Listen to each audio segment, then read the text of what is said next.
Talking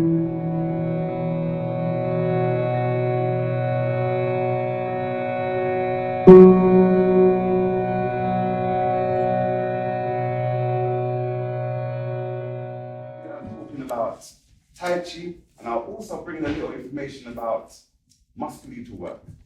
So I'll be coming on speaking about in a few moments. Come, Charles. Come on, all of us in the over.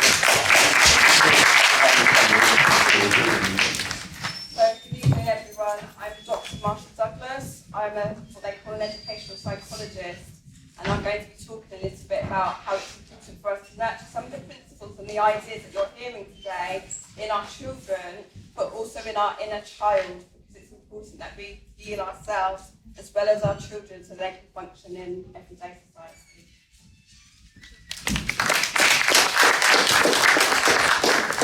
Greetings everyone, I'm Charles. I'm the director of Ankara Limited, a multi-award-winning natural supplements company. I'm also the founder of the Herbal Tech Clinic, where we scan and we can see what's going on in the body and provide protocols for you to improve your health and your lifestyle. And it's all natural supplements, so everything that I speak about, everything we provide is 100% natural, and it's 100% quality, and it's the supplements that gets you the results that you're looking for. So I'm going to look forward to speaking to you when it's my time to speak and give you a deeper insight how you can improve your health and lifestyle. Thank you. Hello everyone, my name is Leon Marshall. I'm a sports science lecturer at London Southbank University and the co-founder of the Hidden Science Academy with my sister, Felipe Marshall, who's at the back there. And I'm going to be speaking about the link between ancient Kemet and modern science. So a lot of the stuff that we learn in school, college, and university now links back to ancient Kemet. I'm going to prove that later, hopefully with the PowerPoint slide working, but even if it's not, we'll just talk. So today we want to make it very interactive, so it's not just us up here talking to you, lecturing you guys. We want to make it very interactive. I found through my years of teaching that you learn better when you're interactive. Yeah? So asking questions, making comments, that sort of stuff. So hopefully throughout this evening, you're going to learn a lot, take some notes, and ask a lot of questions. With that being said, the first speaker is Sahu. So let's welcome again.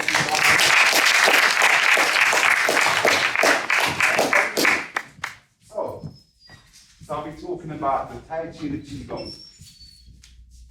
Anybody here experienced Tai Chi before? Oh. Anyone else? Yeah. Qigong? Anyone can describe what they think Tai Chi is? Because you gave a really good description of it. You didn't even know it. But imagine that.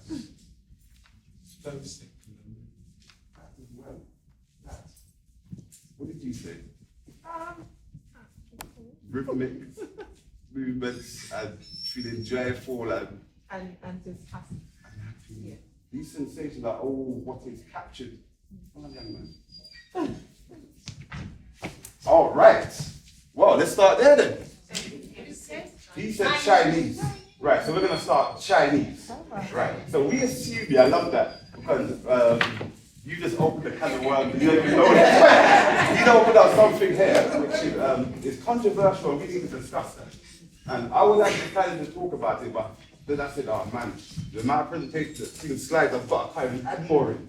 But as this has been dissipated, it's gone, I'm going to start fresh. So my teacher would always talk about the African influence in China and the African cultivation of the martial art in China. I don't really spend that much time talking about it, so today it looks like we are very fortunate. I'm going to go into it a little bit. So with martial arts, we see on the walls there, you see depictions of, other than acrobats, people doing cartwheels and everything, you actually see grappling techniques. You actually see in the temple posture that we were doing Tai Chi. You see, come forward this year for a moment. You see in the temple, I was just doing reading silk, but in a still position. You will see something like this on the temple wall. But for us, you may see this on the temple wall with two hands like this. You don't know what that is. For us, it's doing reading silk. For us, it's this. this movement. And you know the thing expands further, where we can start learning to attack. We start learning to do certain movements in this. But it starts from, as you saw, you know, you see this hands touching. So we see in ancient Kemet, on the temple walls, we see depictions of different forms of martial arts. We do see punching styles and techniques as well, but we see, I'm talking about columns, where you see across the whole panel, 4 or 5 panel, a whole relief as big as this wall here, with beautiful depictions of a whole wrestling move. I had to do a whole sequence. At that period of time of the temple formation, China was not in that state of creating martial arts. But the thing is, with China and martial arts, you have to appreciate that a gentleman called Damo came like 600 BC to China from India, and at that time, India was known as Indus Kush. So Damo had been portrayed as an Indian person. At the time then, historically, it was not Indian people in this space. This was an outpost from ancient Kemet. But this is research that you have to research, so I'm just expressing this to you right now. Look into it, you'll find. Damo ended up in China. Because he was teaching Buddhism and a series of Qigong movements, what happened when he got to the temple, they couldn't sit upright. They couldn't hold a meditation properly. Their bodies were frail. So instead of him being able to teach the arts of internal cultivation of Qigong, he had to teach them meditation. So then he spent time teaching them meditation first. There was a problem, the way in which they received the knowledge. So he had to go and he went off and meditate for 10 years. Then say he looked at a wall for 10 years. And when he came from that, that's when he offered the what we call Bao Dao Jin. It's also called several names and several descriptions, and the forms are slightly different in each school. The framework is generally the same though, when you're going into this Qigong routine. So Bodhidharma, you could say, is the father of Shaolin, where martial art is generally appreciated from. This Indian brother from Indus Kush, who's coming, set up the Shaolin temple. So Shaolin isn't what we think it is neither. Shaolin temple didn't even exist only until the most 70s and 60s. All this stuff is all created by Chinese people. And this is research ever look into. So we assume Chinese people are the ones who created martial arts to the depth we are aware of. When you go into the historical books, it's not the case.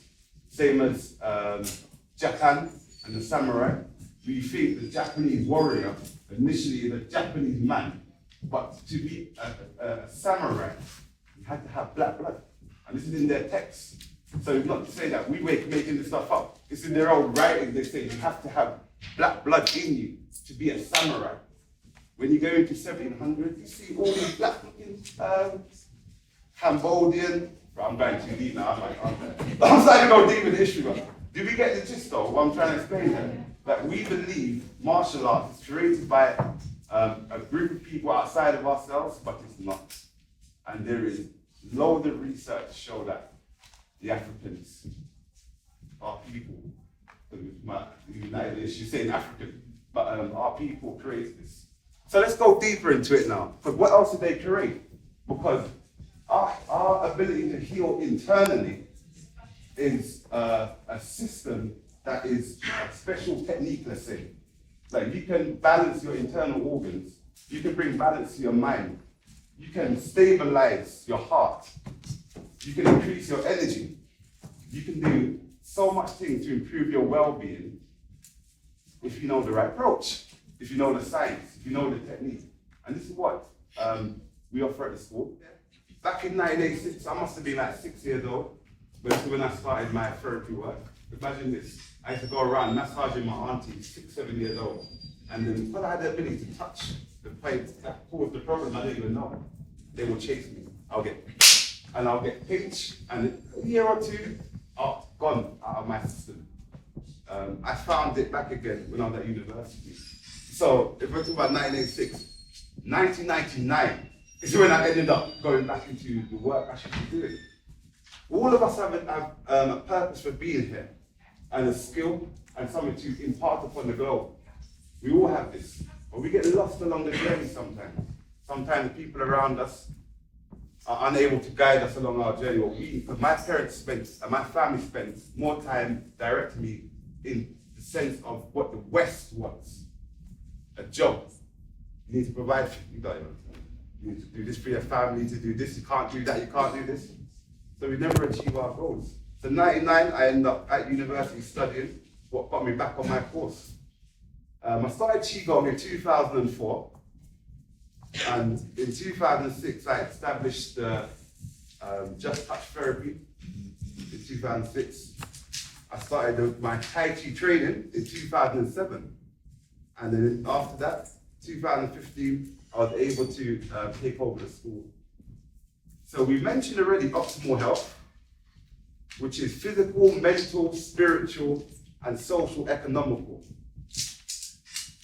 And I'm going to touch all those different sections there. It's not changing.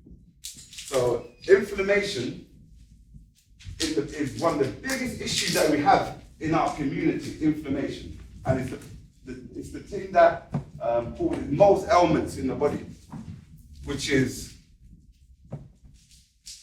let me not spoil you lot and feed you lot constantly with food. Anyone got a suggestion here? What ailments can manifest in the body as a result of inflammation? Mucus. What effect can mucus have on the body? So the lungs. So then you can have inflammation of the lungs. Can we have another organ? Kidneys. In the joints. Anything else? It's weak in the body. What's that? Kidney, you said? The mucus is weak in the body. Yeah, man, the mucus definitely weakens the body. Anything else? Like symptoms? Yeah, you get brain fog, you get pancreas issues, Heart disease. you get heart disease. Diabetes. Exactly. Anyone else? Thyroid, cancer, prostate cancer, cancer of the lungs. This is all from inflammation. Inflammation. You see it there? Oh, well, you're not cheating. All the answers there are ready right for you.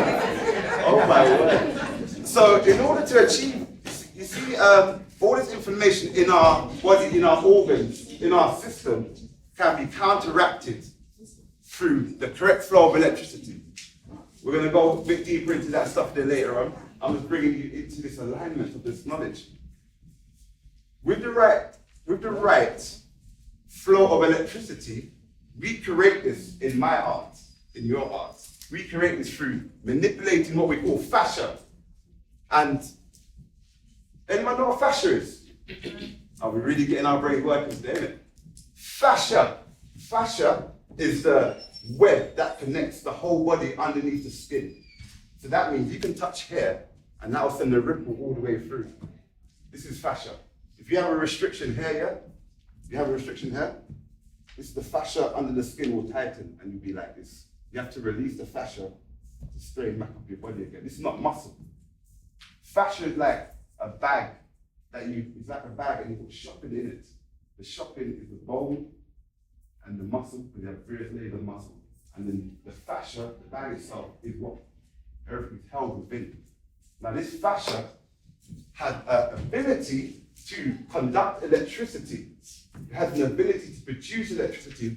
If you can see the structure itself, the structure allows for piezoelectricity, just in the way it's designed. So we have electrical voltage taking place in this, where it gets knotted up, it gets stuck together because of what? Inflammation. Inflammation. Inflammation that transforms into edema. Edema. Ultimately, the thing going on here, you know. So we've activated this, we've reversed, or we're starting to reverse some of this through activating this, our whole body system, where we get electricity flowing. All right. So I'm just going to go through some systems really quickly that we utilize really quickly. Yeah? It's a bit of science here. Because to hack the body, you have to know the systems. To manipulate the body the way you want to, yeah, you have to know what you're manipulating. It's not just say, yeah, I'm just going to do that. No. So the first system, because we're all experiencing pain, and we all experience pain to a different degree, depending upon an organ failure or an injury. So we all have pain to a degree. We are in the midst of this endocannabinoid revolution, CBD oil revolution. We're using CBD oil to take it, to ingest it, to alleviate pain, and to keep the thing moving. So now we've got a new branch of science I'm going to bring forward to you. We call it cannametrics. Cannametrics. This is the activation of the same system, but through activity and movement. Imagine you can now, or we could always do it, but now you know that we can do what you said. Move effortlessly, freely, joyfully, with happiness inside of us. We can do everything there. And then what happens? We stimulate the endocannabinoid system. And when we do that, I know there's a symbol or something in meditation here, that's just representing bliss that comes from activating the endocannabinoid system. Young man. Oh, okay. So the endocannabinoid system, yeah, is the system that we got to appreciate, everybody here. There are ways to activate it, activities that we can do. Wow, you know, I'm biased, so I'm gonna go back to martial stuff. Meditation, Tai Chi, Qigong, yoga, very effective ways to stimulate this endocannabinoid system. Massage, imagine, I know I haven't mentioned anandamide yet, a neurotransmitter, anandamide. This took them like 20 years to find out what is it in weed that makes us feel really relaxed and calm. What is inside weed that makes everyone have a different perception? In reality, you know, and they found there's something called anandamide. Anandamide is now called and termed the bliss molecule. Anandamide is the bliss molecule. Imagine that. We got a chemical that produces bliss inside of us. And it's called anandamide. Imagine, with massage therapy, I never found no research that supported any of the other things. But it goes up by 165%. Anandamide. So we get an increased feeling of bliss. I don't know. Yes, brother. Sorry to interrupt. This linked to time and time again about dopamine Yeah, man. and oxytocin. Yes. Yes. Yes. Good inside. Yes. Is that linked to that? It's linked in a different way. So dopamine is through, you get a feel-good factor from dopamine from doing an activity where you put work into it, which is different from anandamide. You get a feel-good, I put effort into that, and wow, I feel so good for that. But you just go into the flow, whether it's beating a drum, knitting, writing down, wherever it is, where you enter a flow of activity, playing football, doing tennis, dancing, you enter into a flow of activity, you activate the system. I've got 10 minutes, so the other thing is what is interesting with this is how when you activate that system there, that flow state I'm referring to, you activate also brainwave state in your mind. So we go into theta brainwave state. Theta. Yeah? Everyone know about theta here? Oh, somebody give me a good point about theta then. When we're in a theta state, what mindset are we in? What mind state are we in? So let's give you a description or explain. Yeah. No one can help out there. Theta Is it like a state, yeah. childlike state? A childlike state. Well, I suppose when you enter into flow and into emptiness, you kind of like enter into that kind of child kind of state. Very similar. Theta state is equivalent to us when we have foresight, premonition, when we're able to see sight beyond sight, see beyond seeing, connect without connecting, being one without being one. If that makes sense. Don't even try and we're there. This is theta. You don't end up in theta, you're alpha before theta. But before to get to theta, like you have to calm your mind down, slow down the blood, heart rate, calm down the nervous system. And all that happens in alpha state. When your brain's going through alpha, then you start to calm things down. And once you've gone through the calming state, then you enter into theta and you transcend reality. But you have to get through that first part. So these are some of the benefits of doing this, of stimulating the endocannabinoid system through canalomemetrics, which is doing activity that bring us joy and happiness. Blood sugar level balance, we mentioned this. Your water, minerals, you have thermal regulation, which is really important for females. Thermal regulation. It's one of the biggest issues in menopause. And these things there, when you get a certain age. And balance of water and minerals, metabolic waste is easily released. So, how long have we got there? 5 minutes. Right. I'm just going to slip through this. Enteric system, heart-mind connection, very important. This is stimulated through breathing diaphragmatically, breathing through the belly, stimulates vagus nerve. So we've talked about calming down through the endocannabinoid system. You breathe right, then you stimulate the vagus nerve, then it's going to calm down every organ along its parasympathetic route. Parasympathetic route, which means lungs, heart, kidneys, liver, all these organs that are stressed and overworking. You stimulate your vagus nerve, along with your nutrition, your mindset, then you're going to also calm down these organs which are stressed, and they're always stressed. So this is the purpose of our Qigong practice, to breathe. So I'm going to finish on this part here. We should enter it a little bit into what Marshall's going to talk about in a few moments. So through breathing, we can enter and access different parts of our anatomy. So, for example, in Qigong, we do healing through organs, and the most amazing thing for me with Qigong is that Qigong wasn't designed to fight, wasn't designed to harm people, was never designed in that way, that manner.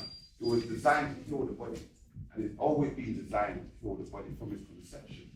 It's a bit different from, let's say, yoga. Yoga has a system that allows to release certain parts of the body, and you can breathe where it heals different organs. That's not the design of it, though, in this modern era. If you go back 2,000 years ago, yoga is like Tai Chi, it's like Qigong. If you go back 2,000 years ago, yoga is like Qigong. Now, they've taken out and become very secular, where you don't have the spiritual element in it, and you don't have the focus of the organ in the same way. So how Qigong is appreciating these different levels immediately, you have to practice an old system of yoga to enter into it. And that's probably in India, but here in the West. So, I'm going to go through it briefly. We have something called the 5-element theory. The 5-element theory deals with the 5 organs, the 5 major organs that govern our body. Going through these organs, you have emotions, feelings connected to them, time of day, season. These different organs, it's not to say that if we're looking at the heart, that when you're tonifying it, that it's directly the physical matter. We're talking energetically, that we're stimulating a pathway which is allowing for the heart to function correctly. So, for fire, for the heart, we've got shock and joy as the emotional situation that we experience. So if you're in a joyous place, you're happy, full of love, that's all right. Your fire in your heart is burning, and we're good. But it's when we experience shock, when we go through adversity, when we go through a situation that holds us back, that is when our heart is affected. And also, we have an accompanying organ. So the heart would be considered a yin organ, and then the small intestine is considered a yang organ, a secondary organ. So if you have an issue with the heart, according to Qigong, your small intestines are going to be compromised as well. That means you have to work on your small intestine and your heart. Yeah? Go to the earth. The earth element is spleen. And the emotions for this is to do with trust. Trust in yourself. Being grounded. Feeling centered.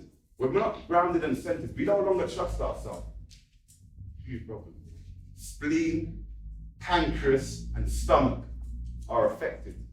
There is also, sorry, before I move on, the negative side to that, to being ungrounded, is worry, concern. Because you don't feel like you're in the right place. You know you're in your mind.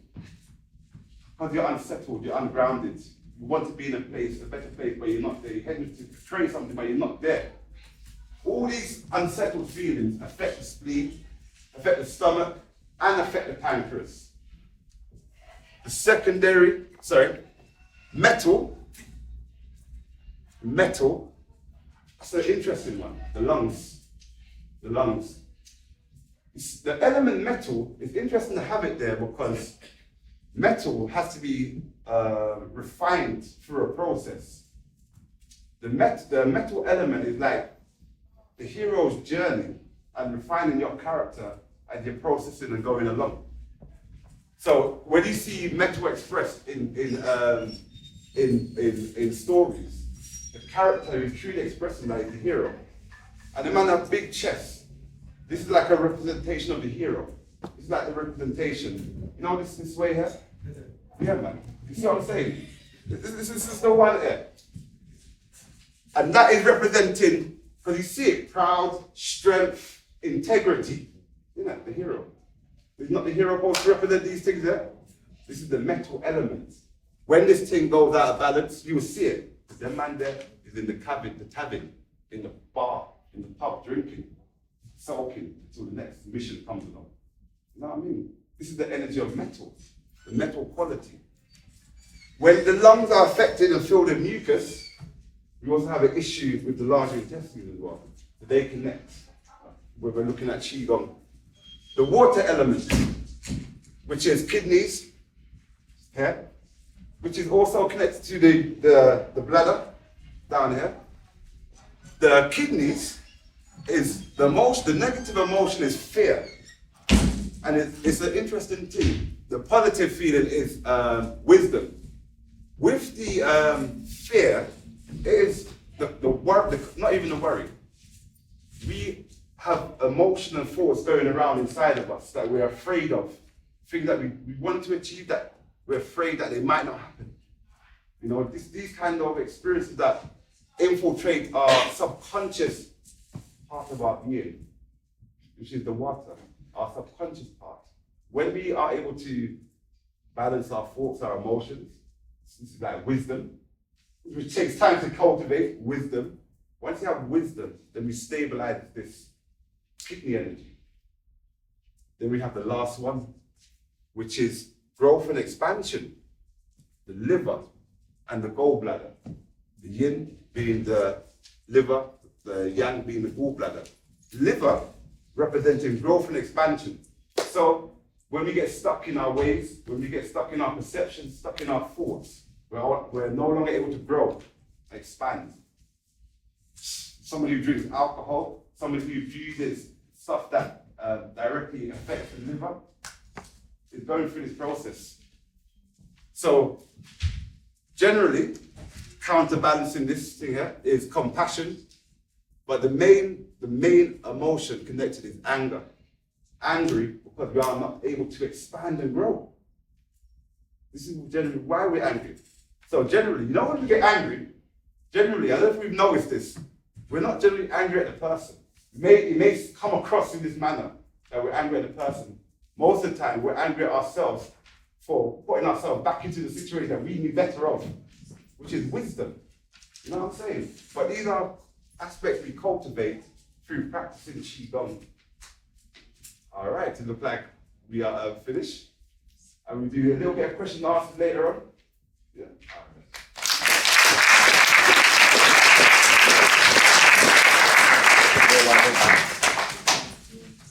We've just had a room full of information. So it's really up to us what we take from what we hear today and how we utilize it on a daily basis. It's not doing it once a week and expecting change. At least every 2 days can create the change that our body requires in order for us to progress. And as he said, the biggest one is the biggest issue we experience is inflammation. And the food we eat, the thoughts we have, and how we move determines the type of inflammation, how much inflammation our body experiences.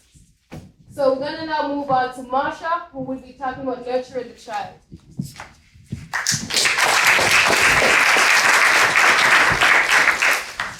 So I'm just going to be authentic here and say I am nervous up here because things haven't gone to plan. So I'm a bit like I'm not in my safe space and I'm not chill. So hopefully you can help me through this. So I need your engagement and your involvement to get me through this journey, yeah?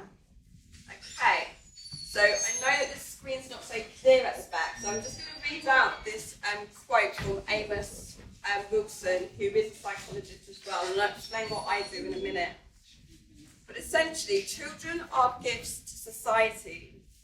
Therefore, the conception, bearing, birthing, and rearing of children, the educating and training of children to have a sense of social responsibility and purpose, social and cultural identity, high and healthy self-regard and respect for others are of key importance in the development of a truly wholesome community or society. Would people agree with that statement? 100%. So if we're not nurturing our children and we're not bringing them up in the most careful, kind, loving way, we will see disruptions in our community. And it's really important that we're helping our mothers and our fathers in our community to bring up their children. And as time has gone on in this country, particularly for people that have migrated from other countries, we're starting to lose some of that. And we're seeing a lot of disruption in our community. We need to do something about it. And that involves drawing on some of those traditional African ways of life, of being connected and being whole communities again. So if I just go to what I do, so I'm what they call an educational psychologist. And so essentially I work with children and young people who identify as having additional needs. And increasingly over my time, I went through the process of studying this level of psychology. I have a doctorate. But there were lots of things I had to unlearn because Western psychology is very focused within the individual, and actually that isn't how we work. There's so much about our connections and how we connect to people that is really important to how our mental health and our physical health is sustained. And interestingly, when we break down some of the language that we have, so I'm an educational psychologist, so without looking at that for a moment, if I say the word education to you, what comes to your mind? School. Learning, socialization, teaching. Okay. I found this beautiful quote for education. It derives from the Latin word educia, educare, educatum, which means to learn, to know, and to lead out. And to lead out the talent of a child or a person. Now, who went through the education system here? Yeah? Do you feel like your talents were drawn out of you? Yeah. No. Right. And this is something I have to contend with on a daily basis because I'm meeting young people where their talents aren't being drawn out of them. They're not being empowered to be their authentic self and to learn to be strong people. The other bit about my title, my role, is the psychology bit. And again, the word psyche, if I say psychologist, what do you all think? What comes to your mind? The mind. The mind. What else? Say that again. Therapy. Therapy. Does anyone have any negative thoughts about psychology? Patronizing therapy, yeah. How we interact. Say that again. How we interact. How we interact. Okay. So the word psych actually is about soul, mind, and spirit. And again, what's really interesting about Western psychology is actually they remove spirit, they say it's not scientific. So even when we're doing mindfulness, they take the spirituality bits out of there and make it secular. And again, if you draw on some African psychology, the spirit's well embedded in those ideas. And so it's really important that we make the connections and we don't. There are some things in Western psychology that are helpful. I won't remove it completely because I have to do with it on a day-to-day. But I think if we have the balance of African psychology, it would help us as a people. The other bit about where the words come from, the Greek word psi, they actually came through with that through the Egyptian word ka. And ka means spirit, soul. And then the last bit of my role is logia, the study of. Now, what I'm learning about Western psychology is that we do experiments, we observe, and we say, you do A, then B happens. In real life, we interact with people and we're in a context, and actually we're interacting with our environment all the time. So actually, what happens in a lab or in a structured experiment isn't what happens in real life. So in my practice, I feel it's really important for me to work with the people that are in the room and for them to tell me their story so we can work out how they want to move forward, not for me to tell them how they need to move forward. And if you're ever in a situation where you're being with a psychologist, they should be telling you how to live your life. They should be giving you advice. Because actually, often internally, you have the solutions. You have the steps forward because you're living and you're breathing the experience. What a psychologist should be doing is giving you space to talk, to reflect, and to think. And when you're able to do those things, actually you can find your own solutions. In this day and age where there are lots of stressors, that's often the thing that stops us from thinking. It's the thing that gets in the way of us being calm and reflecting. We become reactive, we become moody because we're ending up in cycles that we're not happy with and we can't see the way out. So as a psychologist, I'm always hoping that I'm putting you in a space where you can just stop, relax, take some time and think. Okay. So I will jump at that. So as you'll hear today, as the presentations go on, there is such a strong link between physical and mental health. And again, Western psychology tries to separate it out. And so you see separate people for different parts of your body. It's never all pulled together. And actually, all of it links in with each other. And it's so important to think of yourself as a holistic being. When I meet with children and families, I often ask about what's the child's diet like? Are they having a good night's sleep? Do they get out to do stuff in the community? How are they socialising with peers? I want to know everything because they're expecting me to come in and just sit the child down and just assess them. That isn't going to change the situation. I need to know about the whole situation. Who's supporting the parents? Who's supporting the family? Are there extended communities, activities out there that are helping the family restore their stability in any kind of stressful situation? And I think what's particularly important for the African child are in ourselves and also the children that we're bringing up is to acknowledge that actually we've had experiences over centuries that have impacted on our psychological and physical health that actually we weren't even in existence then. So when you think about the impact of the trauma of slavery, that passes on for our blueprint. Our blueprint changes through trauma. And so our elders and our ancestors before us, the traumas that they're experiencing are passed down. And so when we hear that our communities have high levels of diabetes, heart problems, high stress, referring to mental health, there's things that have been going on long before that have impacted us that we need to address as a community. We then also have intergenerational trauma. And that's where things have happened within families, that they become unspoken because of shame or don't want to get their business or just want to hide things. And still it passes through because our younger members repeat some of the errors that we may be making as a family. And it's so important not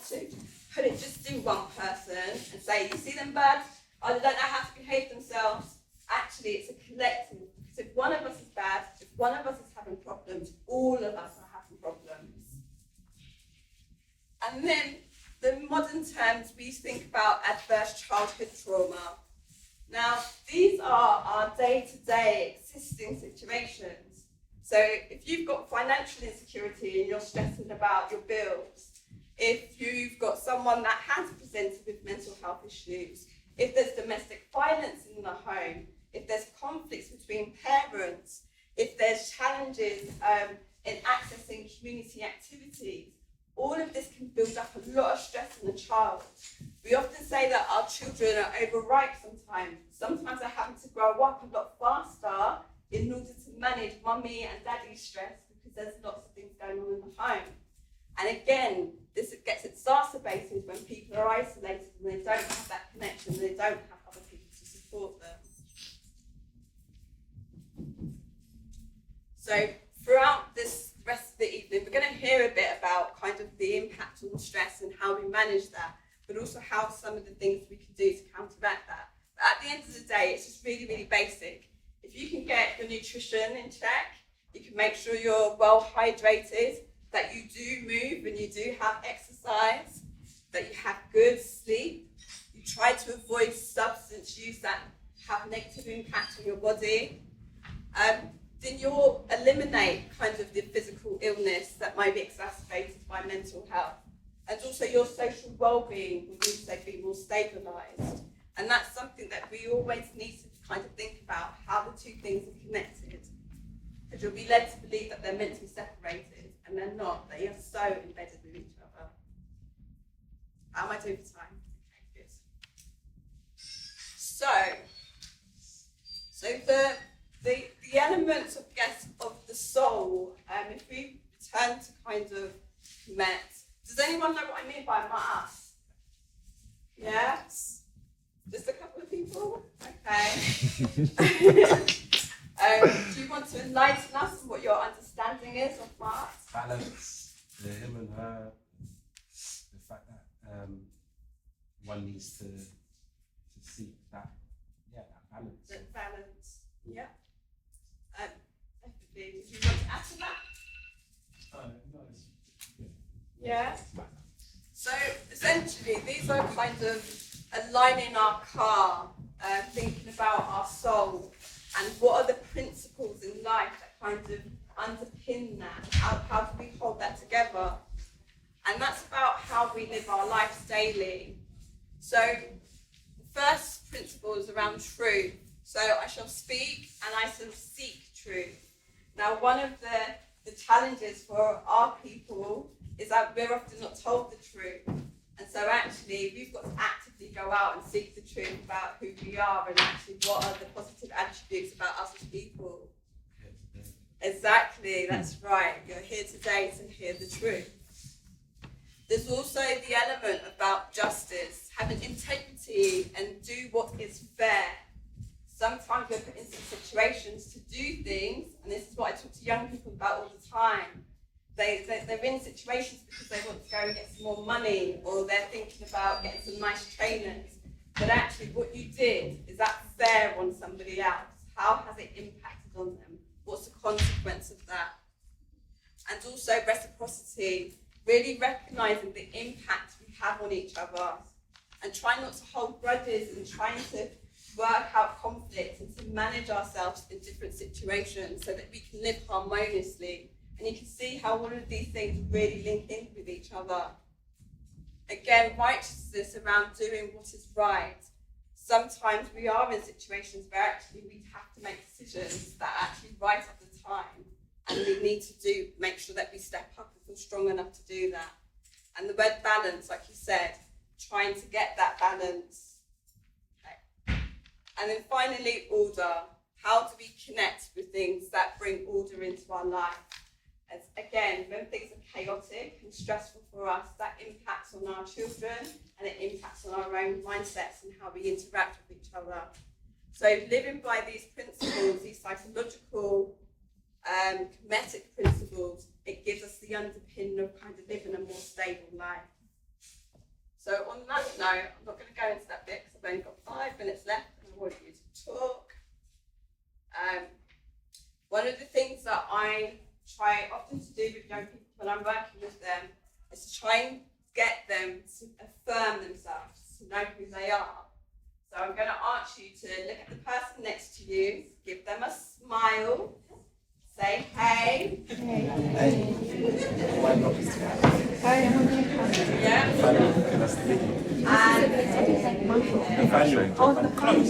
See, I love that. And then what I would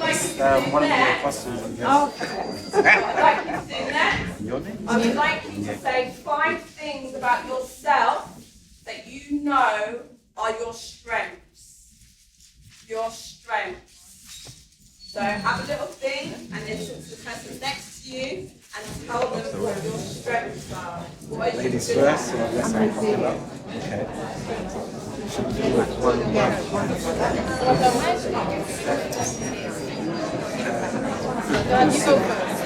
No, you know you can do it. About that one. My assertive, patient, calm, empty belly, positive. I've never really done that for you. What is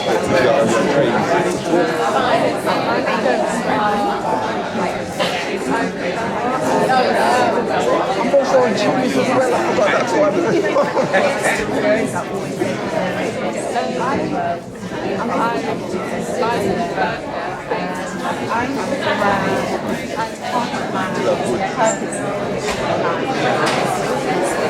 I think you need training in these kind of questions in order to really acknowledge what is your strength. Passionate. Take a few moments actually really think about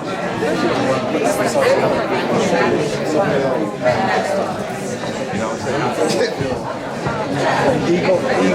There we go.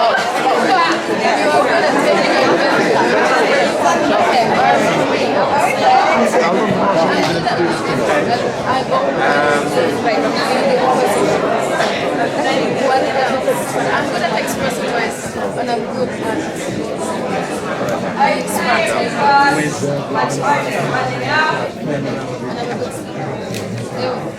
I'm glad to hear the bubble. How did it feel telling someone what your strengths are, what you're good at?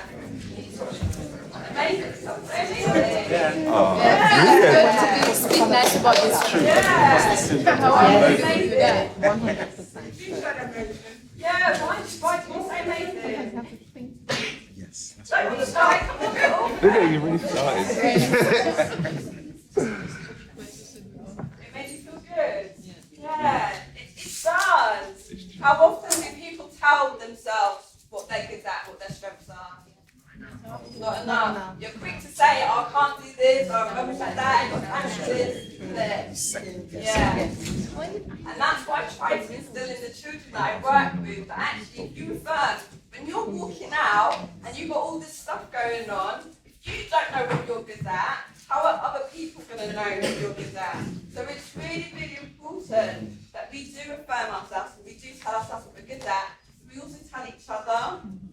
I had a couple here say, we know each other, so we don't need to tell. But you have to tell each other what you're good at to remind yourself of that.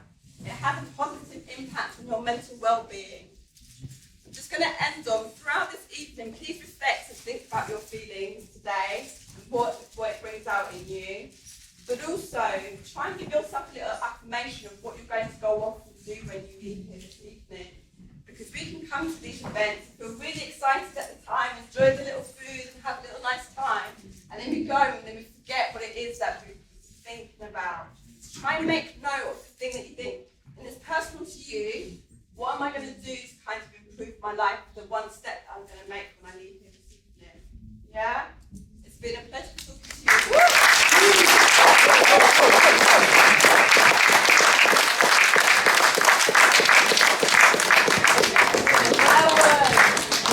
I already feel good by telling someone 5 things that I'm good at, and I'm sure everyone feels the same, because we're all guilty of every day. And she said, oh, but I can't walk for 1 hour.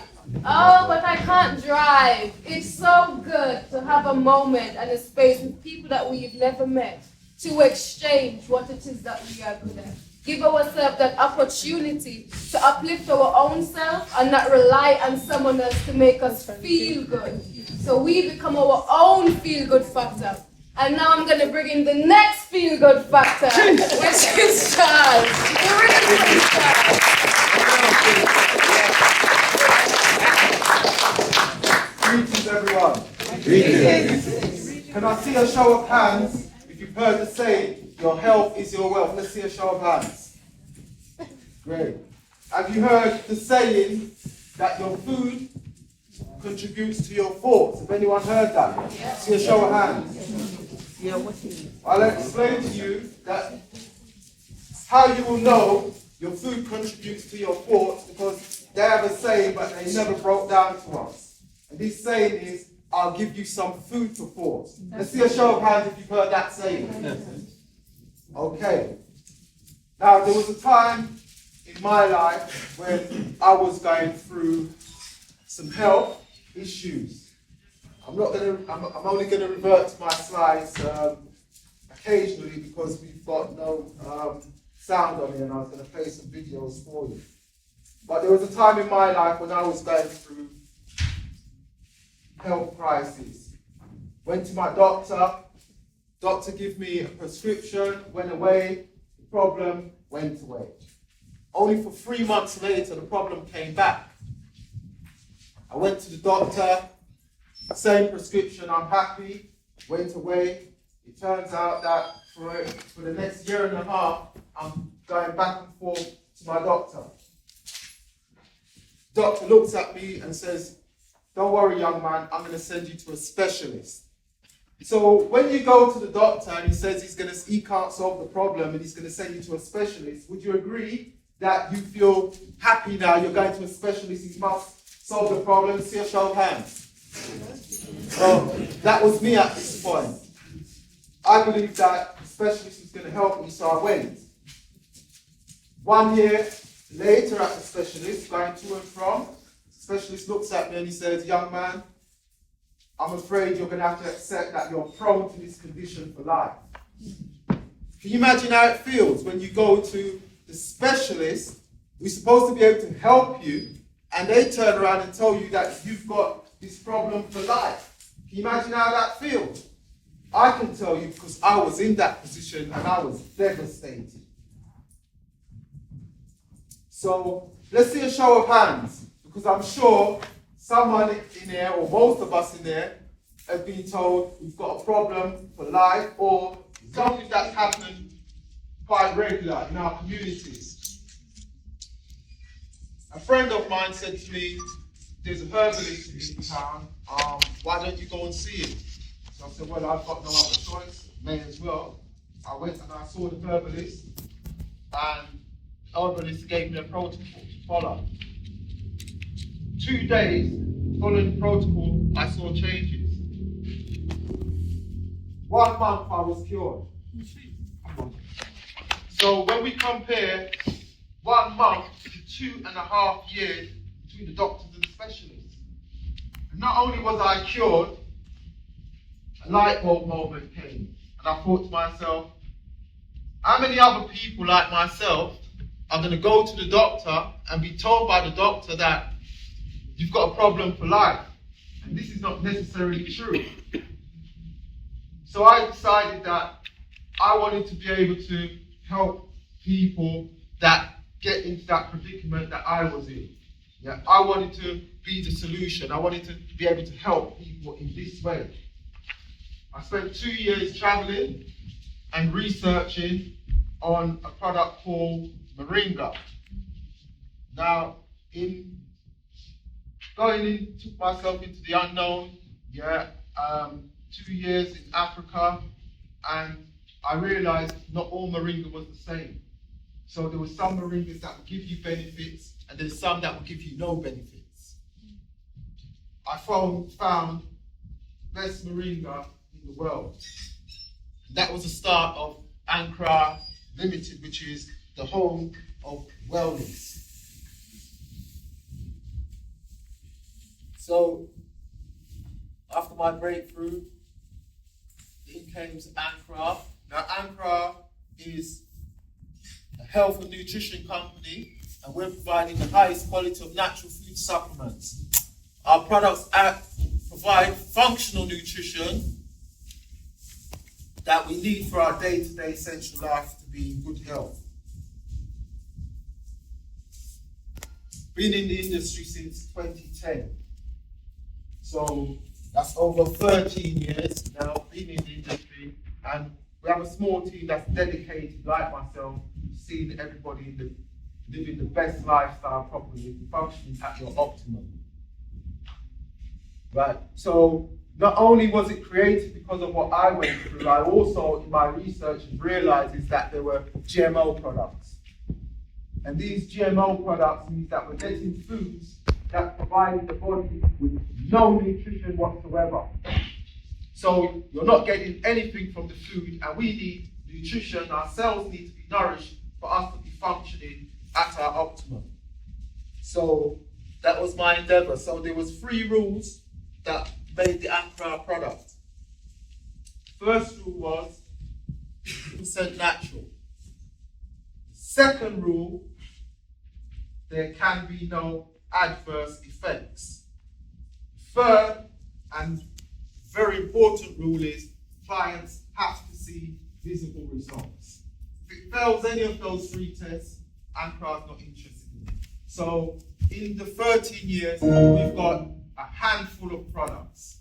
But with the handful of products, the combination of all of them provides the body with functional nutrition all around.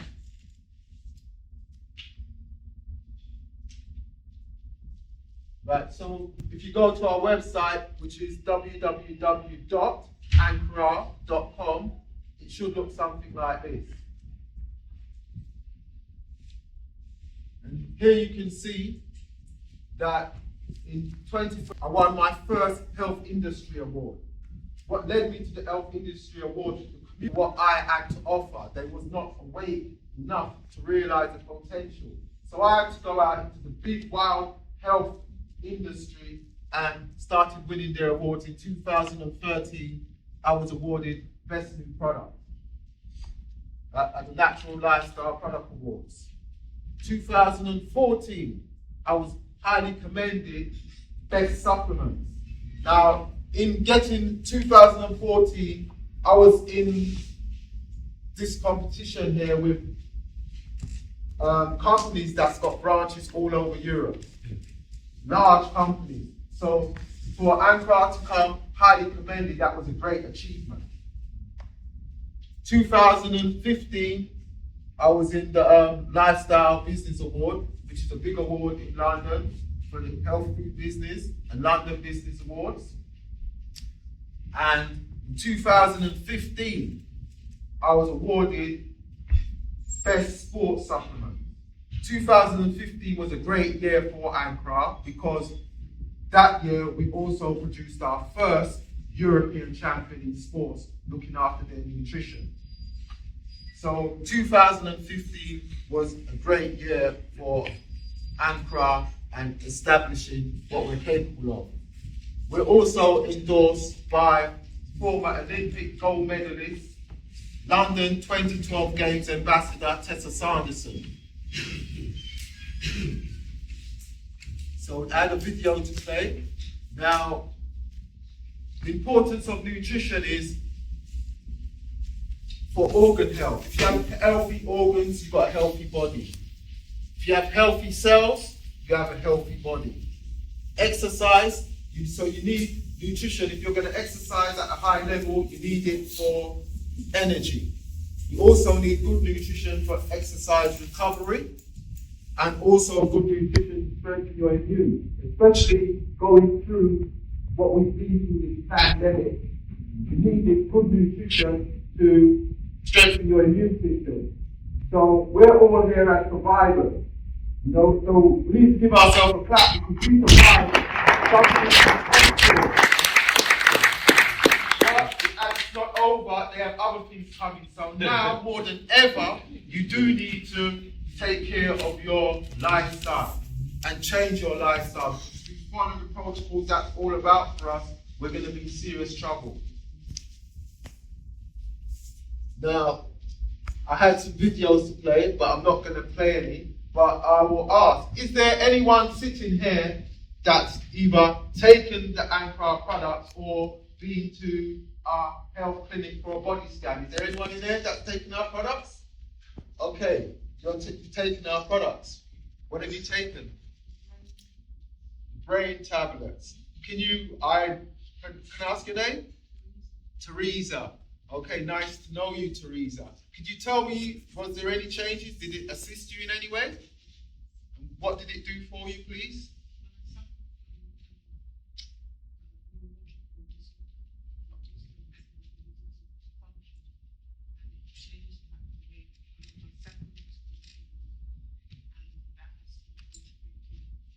Okay, I'm humbled to hear that because, again, as I told you, my intention is to help others that being told they'll have conditions for life or have hurdles to get over. So That's what I was told, that they can't stop the damage that's already been done. All they can do is stop it from progressing. In short, I have to live with that brain deficit for the rest of my life. keep close contact with Ankara, and if you get time, speak to me after, okay? So, again, you know, we all need to look after our health here, and I've got health products down at the back. Yeah, also I run a herbal tech scan clinic on a Saturday where we can scan, we can see how the body's functioning, the right protocols for you to improve where you're at, and we're getting very good feedback and very good results. Right, so there was some scientific report that I wanted to give you on the quality of the products and that they actually work, science-based, but we have no speakers, so, you know. Is there anyone in there suffering with joint problem, bone issues? We have a product called red algae. Basically, it's the highest form of calcium and magnesium you can put into the body that the body can absorb. So some people are taking supplements and they're saying that it's not doing anything for them. So we found out through our clinic that a lot of the time the absorption levels is blocked. So we have herbs that we can clear the absorption levels and allow you to start being able to utilize the supplements that you're taking and get the benefits from it. So I do recommend that we all, it's like an MOT center. Yeah, have we got drivers in there that drive?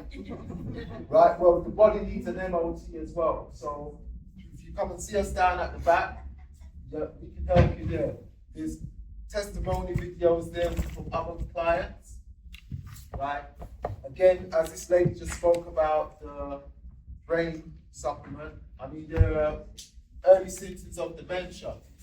So, you know, memory losses, misplacing items often, you know, walking into a room for something and then thinking, what did I come in here for? So we're seeing a lot of this coming into our clinic. And this is a shark in the brain, which this young lady is familiar with. And I'm so grateful to the Most High that it has been helping you because that's what got it for. Another problem that I'm seeing that's common is artery issues. People are coming into the clinic and we're seeing, I would say, 9 out of 10 that come in there have some kind of issue with the arteries.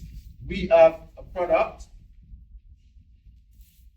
which is called the artery cleanser, okay, and people have reported great changes and people have returned for scans and we've seen changes. Remember, our products are 100% natural, cause no harm. Now, we have the J-Lab gel for women. This is some amazing results. Need something to wake you guys up because we're all sleeping. It's 8 o'clock. Can you do something? But as I was asking you to wake everyone up for a moment. You know, to wake you up is so straightforward actually. We're just going to shake out the arms. So everyone stand up for a minute. If you're eating your fine. You know what I don't know that indigestion. I'm blaming on me. I'm a stitch now for the treatment. Just shake one arm, shake out the arm. Just tap around the shoulder, around the neck, the back of the neck. Massaging his lung point here. Shaking out the arm. Yeah, go to the other side. Shake that arm, pull around the back of the neck, front of the shoulder. You've got a lung point here. So you know if you've got any lung issues going on, infection or anything, cold or anything. The crib along the clavicle, just before the dip, before it dips in, where the shoulder joint is, you just at that point there, you just massage that area. Yeah? Or you can also tap it as well. That's if you have any kind of lung stuff going on. And we're tapping both of them. Both sides. Yeah? Arm in front of you. To loosen up the wrists, get the energy flowing up the back, up above your head, and then down. All right. Rub your hands, back them. Do that one more time. Right, so keep on rubbing. So now we've generated some energy into your palm, some chi. Yeah? Got some chi going on. We're going to bring these hands right to the side of our body. Now just tapping on the left side with your palm. It's like that heat, that energy is kind of projecting that into the body. Let's go to the other side. On the other side of the rib. Let's go to the back for me. Just to the back, lean back everybody. Bend forward, back up, lean to the left, to the right, back to the center, turn to the left, turn to the right, back to the front. Whose arms tired? Mine. Back to shoulders again. You'd be surprised how much is left. Right, I think we're good. Everyone in the center. Touch your fingers. I'm going to describe why. Because when you raise your arms up and you lightly touch, it's like acknowledging the left and right hemispheres of the brain and seeking balance. So you know if you touch like this, touch like that, that means left and right is synchronized. So you're really thinking about connecting your fingertips and lowering down.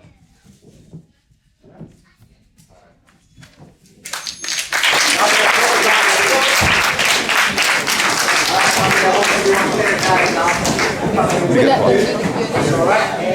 Now, here at the Hidden Science Academy, we've got some things coming up, so I'm just going to let you know what we've got coming up. We've got flyers at the back, by all means take some of our flyers. So during Black History Month, we've got a couple of events coming up. Obviously, we've got this event, and listen up. We've actually got an event happening this Monday at London South Bank University, and it's called An Evening with Robin Walker. Now, everyone in here should know who Robin Walker is. Robin Walker is the Black History man, known worldwide, arguably the greatest Black historian in the world right now. Yeah?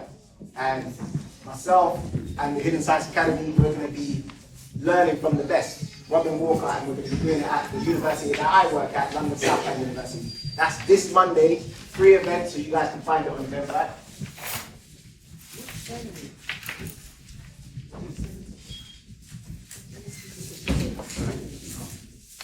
Doing a Q&A now.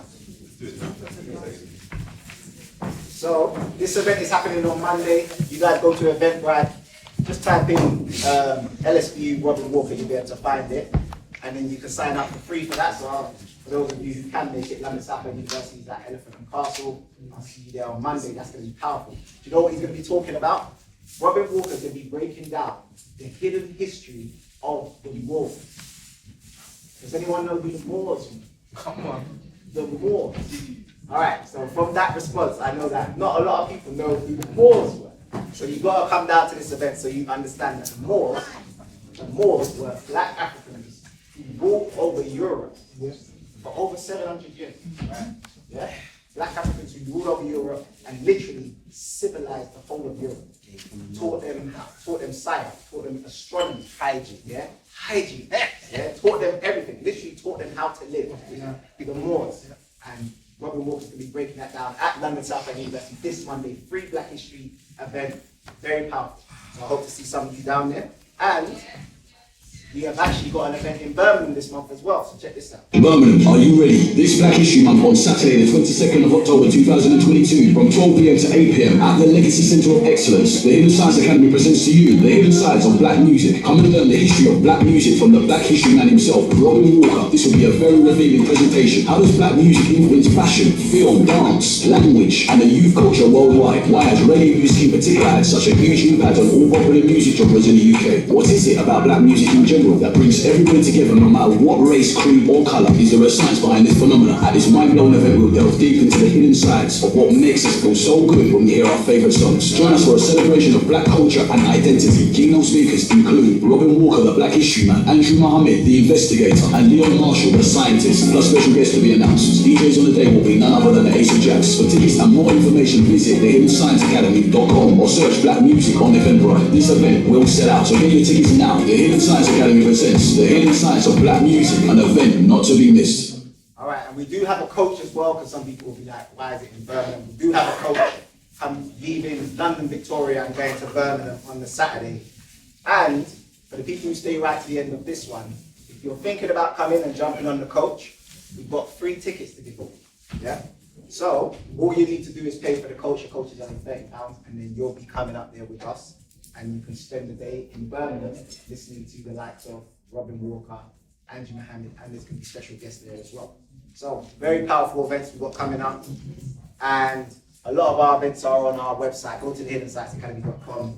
The flyers that we've got at the back is for this, a wellness weekender, where we get 100 to 200 of melanated folks, and we take them to a 4 to 5 star hotel, and we do things like lectures with them, Tai Chi and meditation. Sahu does a Tai Chi in the morning with us, and then throughout the day we have lectures. There's food there, there's stools. It's just like this, but you're at a hotel, sauna, jacuzzi, steam, all of that sort of stuff, and it's a weekender.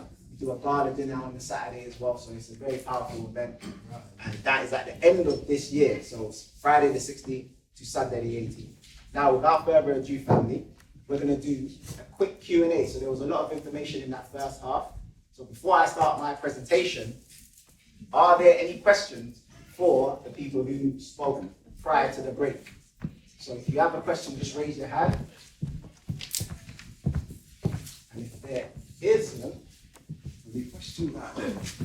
There were so many questions during the break. Yes, Everyone's kind of quiet. Yeah, I have a question. yeah.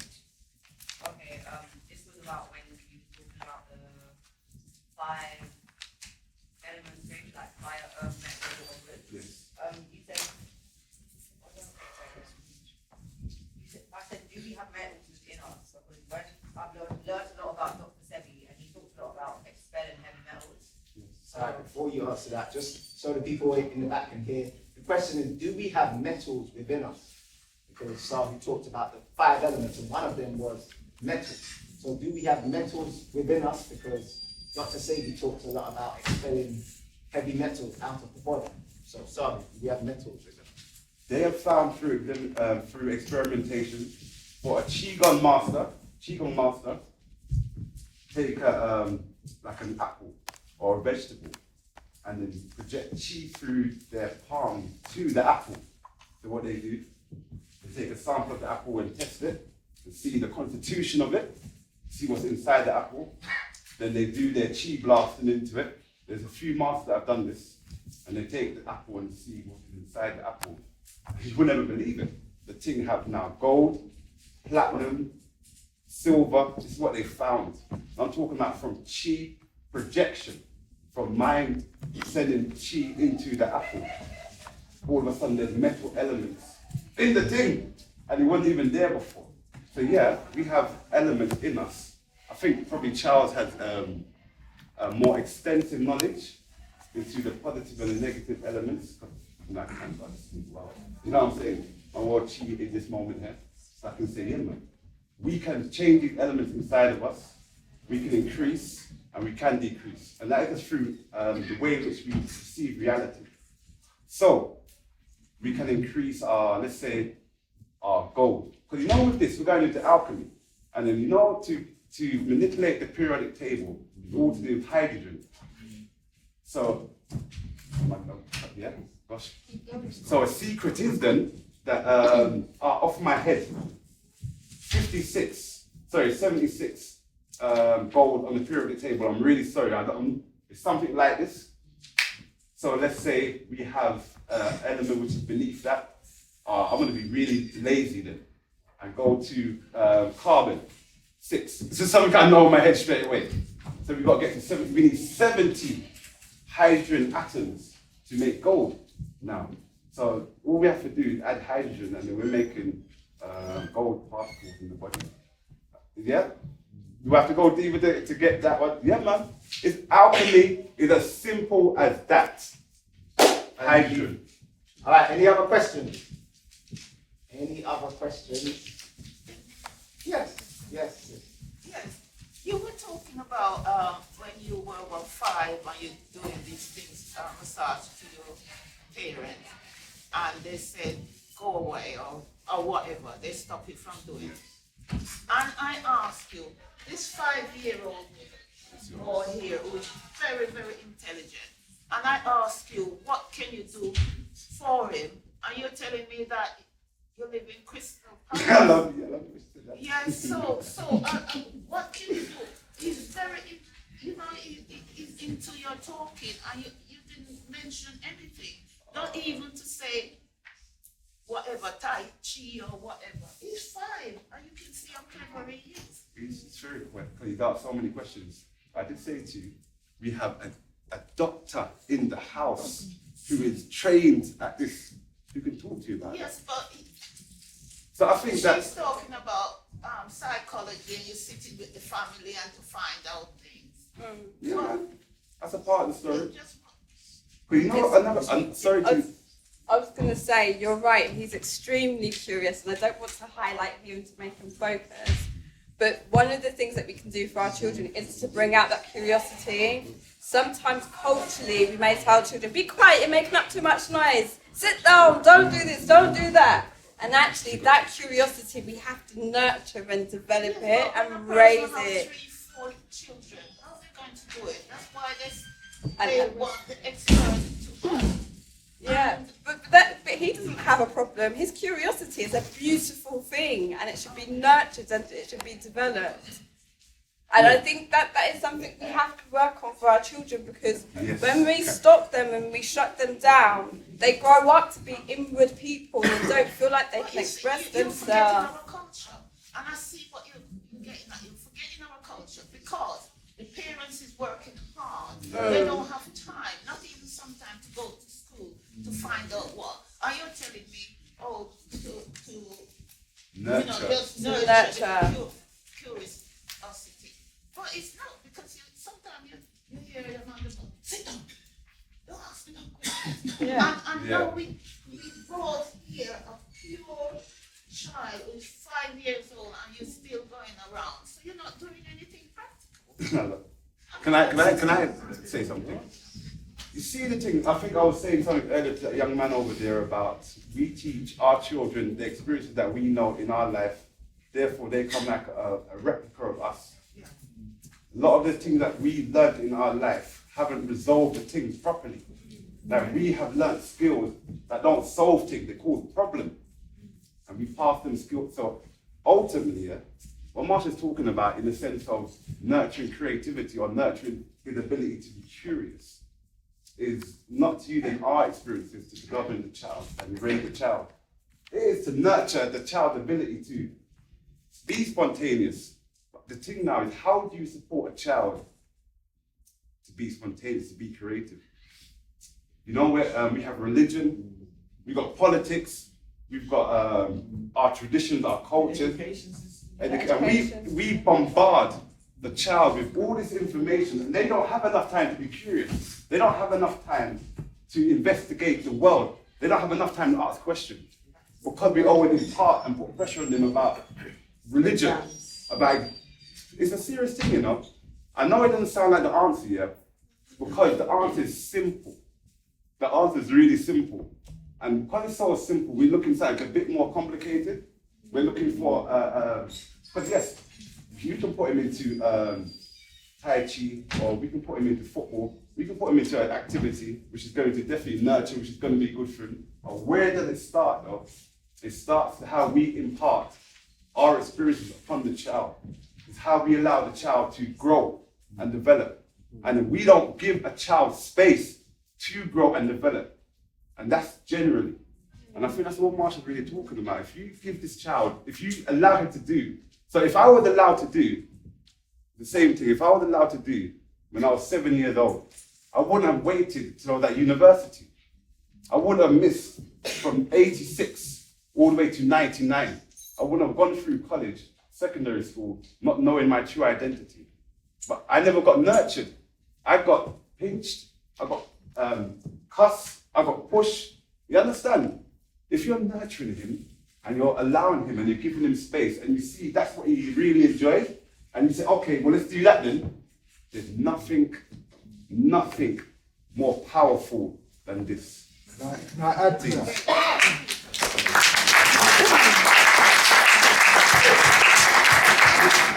What we have to remember is that we have our children and we send our children to school, where they're supposedly getting educated. But the real education comes from home. Because you have to unnurture what they're putting into the children nowadays. Because if you leave the education and all what that child is going to know to school, that child is going to turn out to be nothing like what you expected. So you have to, it's for you and for the home, for the child to learn about his culture, to learn about who he is, and he has to be allowed to express himself more instead of being told, oh, to keep quiet or whatsoever, because the system nowadays, I mean, we've just come through a pandemic. They've got other plans, and there's nothing that they've got planned positive for us. So we have to give the positivity to our children and make sure that, okay, you're going to school, but I'm going to educate you. Coming to places like here where there's people up here that's giving you knowledge that you're not going to turn on the TV and see none of that. Your child is not going to get none of that at school, and if they do get it, they're going to get a watered down version that makes no sense to the child. So the best time to put knowledge into a child is at this kind of age, because it stays within their subconscious. So we're in a time now where we have to nurture our children and not rely on the education system or the government, because if you do, then anything can happen. May I interject in regards to that? Come up here, young lady, after you're supposed to be up there. Stand up. I just wanted to say in regards to what you say, I think, are you asking for a solution in regards to an activity or something that he can do to continue to push that? Extension outside the home. Right. Here, he's getting it today. Yeah. The fact that you brought him here, even though you may not see now, the fact that you brought him here, he is hearing and experiencing something far beyond what he is getting at home. And you can even take it as simple as, what activity can you put him in? Because it's odd. I think the real question is, what does the nurturing the child actually looks like?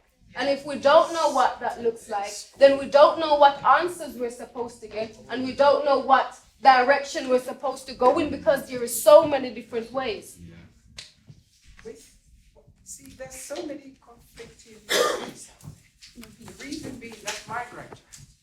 So, in a sense, use the word charity begins at home, which is true. Depending on the opportunities that we give to the children, it helps them to express themselves. Yeah. I have been the type of person right from the childhood, you just cannot put me down. When I'm ready, I'm good. I've been through the era whereby they tell you go and sit behind the bus. I wouldn't do that. I try to instill this into my children and grandchildren that we are more than what they're trying to tell us that we are. But whereby you've got families or people who have been suppressed for so long that all they know is tell the children, be quiet, don't do this, don't do that. Now they go to school and they want to express their intelligence and what they know. And then the system is telling them, who do you think you are? That's right. You can't do this. So it's very conflicting messages. And this, exactly, we need to create an environment environment for ourselves. Back to this. Precisely. I started off something a while ago, and our people are not forthcoming. Because we need to get them young by the age of 7. They said, you are in education, so you will know. They are set, and thereafter, you just nurture them to go. But we don't have anything for them. Hence the reason why our children are all hanging around in corners and creating problems. The system has shown them from a very early age that as a parent, you don't have control over them. So what do? Listen, So we move on need- now, Yeah. but there are a lot of solutions in the community. You got just village, you know? Yeah, the village. You got to be connected. So people who are part of, the Hidden Science Academy, they know about Andrew Mohammed. Andrew Mohammed runs the Young Leaders Academy.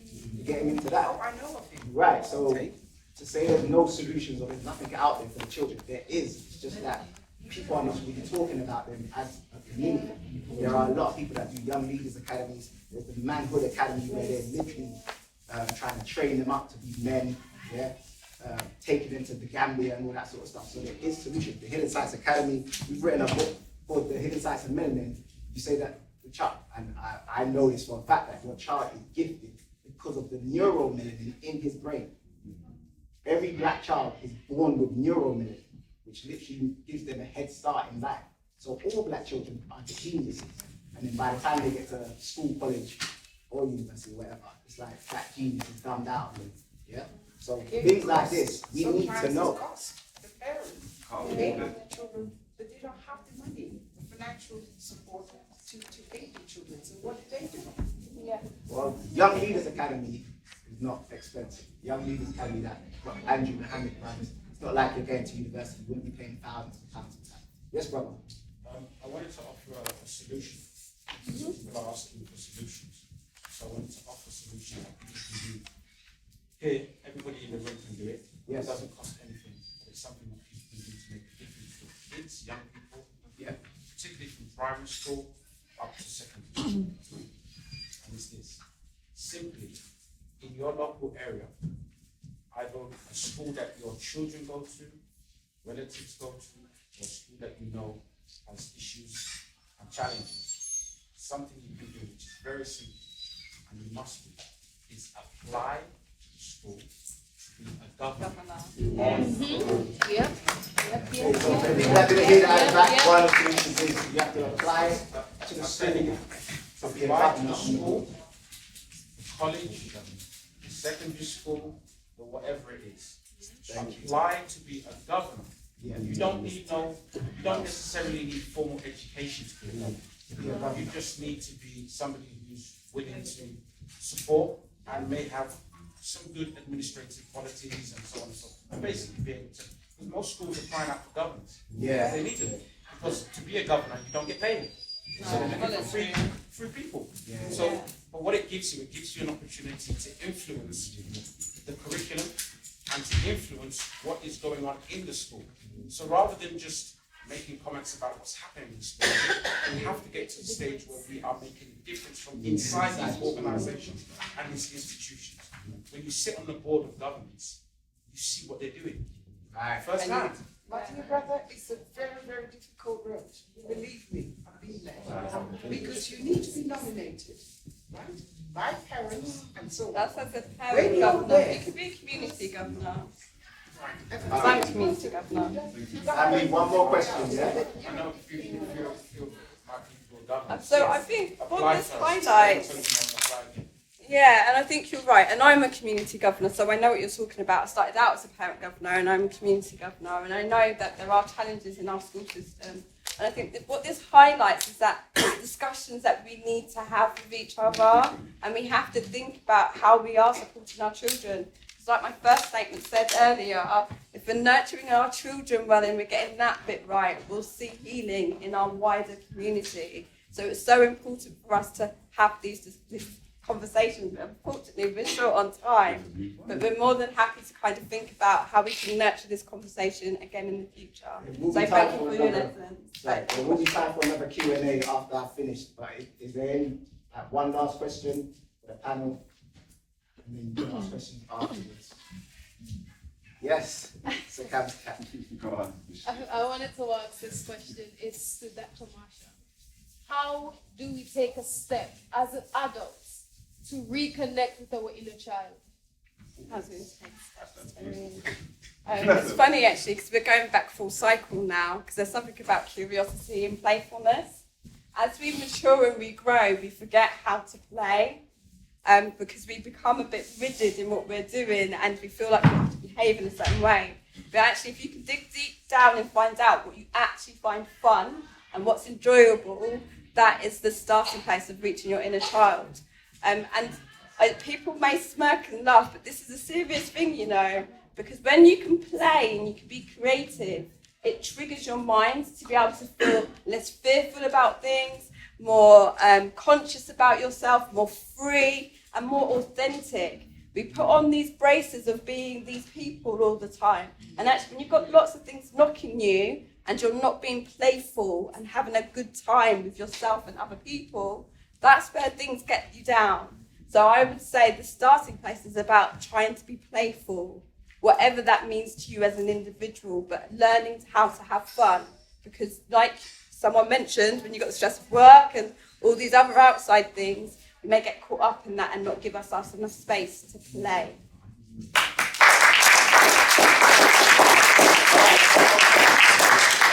Alright, so since Marsha said that, I don't know if everyone was truly paying attention then. Just want to play. Yeah, everyone got that, yeah? So what system then, if you were listening to my presentations, I will test everyone there. What system did Marsha just activate there? What system did Marsha activate? Out of all the systems that I spoke. Oh wow, oh wow. Endocannabinoid system. Anandamide, bliss, joy. Simple thing, you know. That was the first activity on the list. I skipped it because I was saying Marsha and she was gonna deal with it, but that is the first I put on there. Yeah, man. All right, so you guys are going to get a chance to speak to the panelists a little bit later. I'm going to go into my presentation now. And again, you guys are going to get a chance to speak to us either individually or as a group at the end. Yeah? So, as this presentation will focus heavily on the science of health, it makes sense to start with a definition of science that is easy to understand. So this is my definition of science. Science is logic backed up by evidence. So to me, science is nothing but logic, which I think is just common sense, and then you back up your common sense with proof. So for example, if I was to ask you what's 2 + 2, I'm hoping that your common sense will kick in and you'd say 4. But what if I said, can you prove it? Where's your evidence? The easiest way to prove it is to put 2 fingers on one hand, 2 fingers on the other hand, and then count them out loud. And there's your evidence, yeah? So to me, when I started to use my own definition of science, I started to realize that science is very simple. Which is interesting because when our children go to school, for whatever reason they don't like science. When I go into the schools and I ask the children, what's your favorite subject? They never say science.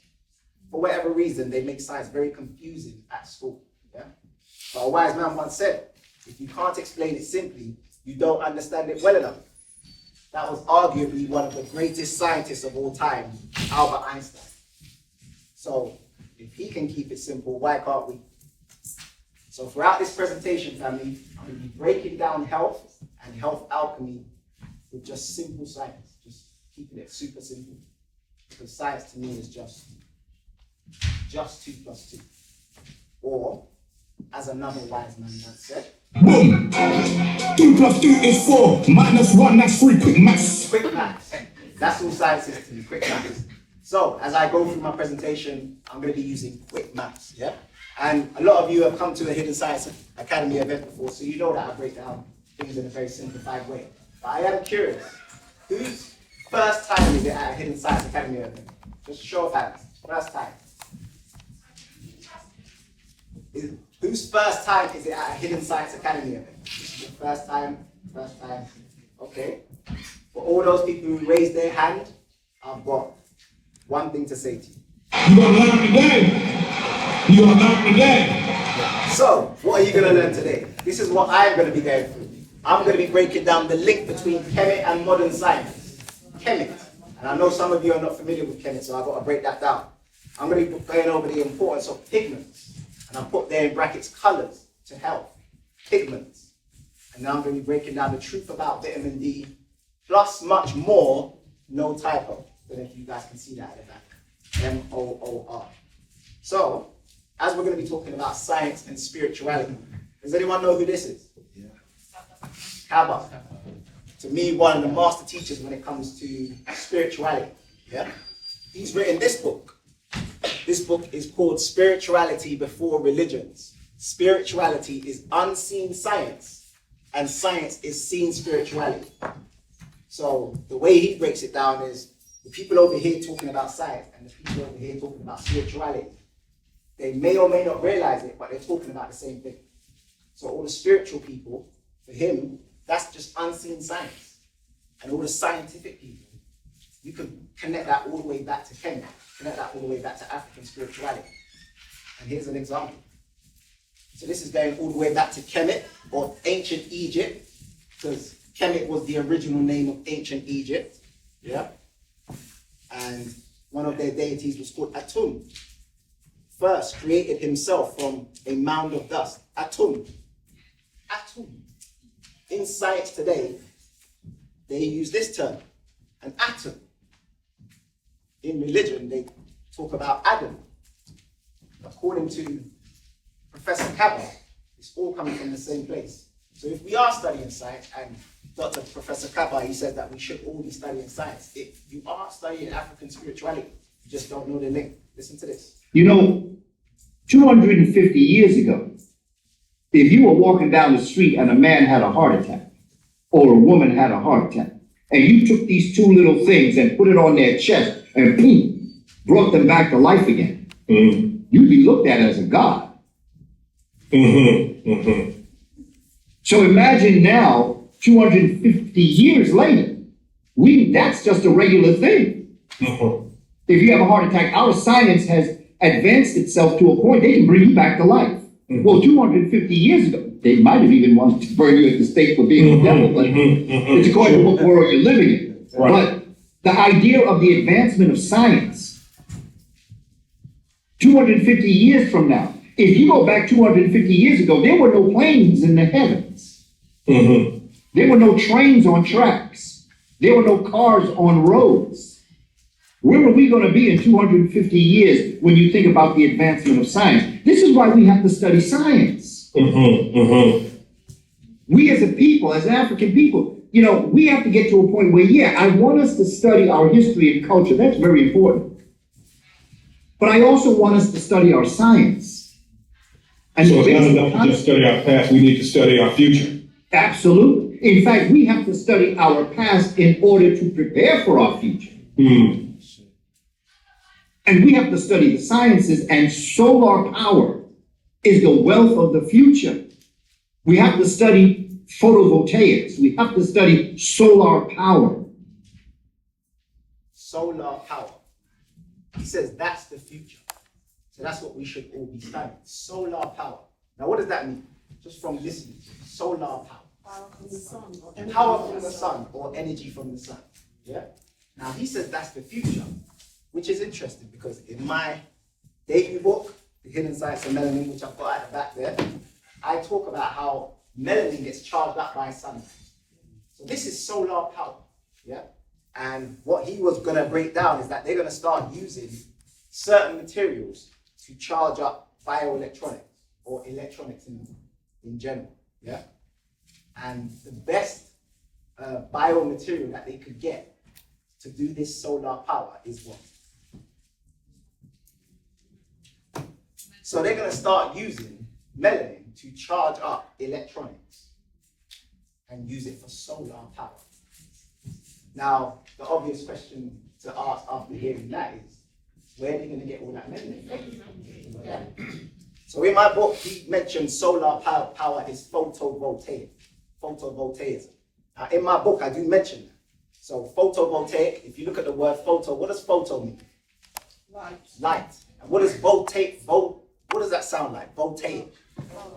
Volt or voltage. So photovoltaic is light that turns into electricity. So in my book, I mention that your melanin can turn light into electricity. So it absorbs the sunlight and then charges your body up. So when you look at the word photovoltaic, it's simple. Light to electricity. And in my book, I talk about there's conversion. So it says there, photovoltaics is the conversion of light into electricity using semiconductive materials. Now I have a question. This event is called Health Alchemy. Who reckons they could define alchemy? What is alchemy? Yes. When elements come together to form something new. When elements come together to form something new. Anyone else? How would you define alchemy? What is alchemy? Chemistry. Anyone else? Yes, sis. Purifying the process. Yes. Anyone else? Yes, sis. Someone just said that the use of hydrogen to change the composition of one element into another. Yeah, using hydrogen to change one composition into another. So keep those in mind. But if you were to look online, you'd find that the word alchemy comes from, well, the word chemistry comes from alchemy. Yeah? So before chemistry, they used to use the word alchemy. Yeah? So to describe chemical processes in the body and that sort of stuff. That was alchemy. But like the sis said, alchemy is chemistry. So how simple is that to understand? Alchemy is chemistry. So when they're studying chemistry in schools, they're studying alchemy, putting elements together, purifying something to create something new. Yeah? That is literally chemistry. So then what is chemistry? Now back in ancient Kemet, which is ancient Egypt, they changed the word so it doesn't associate with us, because the word chem comes from Egypt. That word there, chem, they just changed the C from a K, because back in ancient Kemet it was a K. So chem meant black. Chem means black, yeah? And that comes from ancient Kemet, ancient Egypt. They used to call them the land of the blacks. Chem means black, the ET at the end means land, country, or nation. So you're looking at the black nation, or the black country, land of the blacks.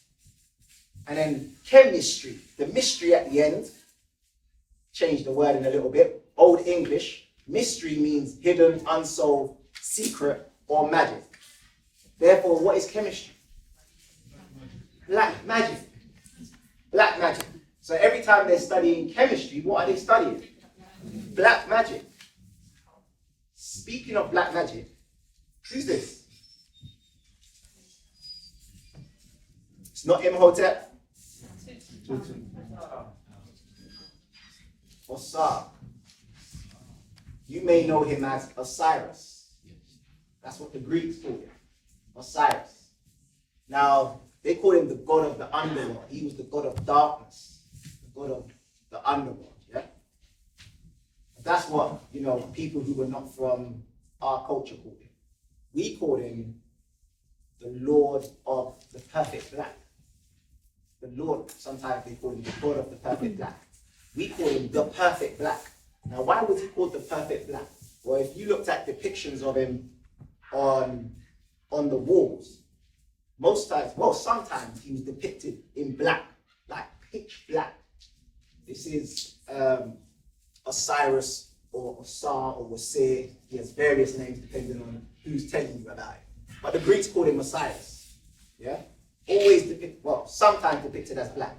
When he wasn't depicted as black on the hieroglyphs on the walls, he was depicted as another color.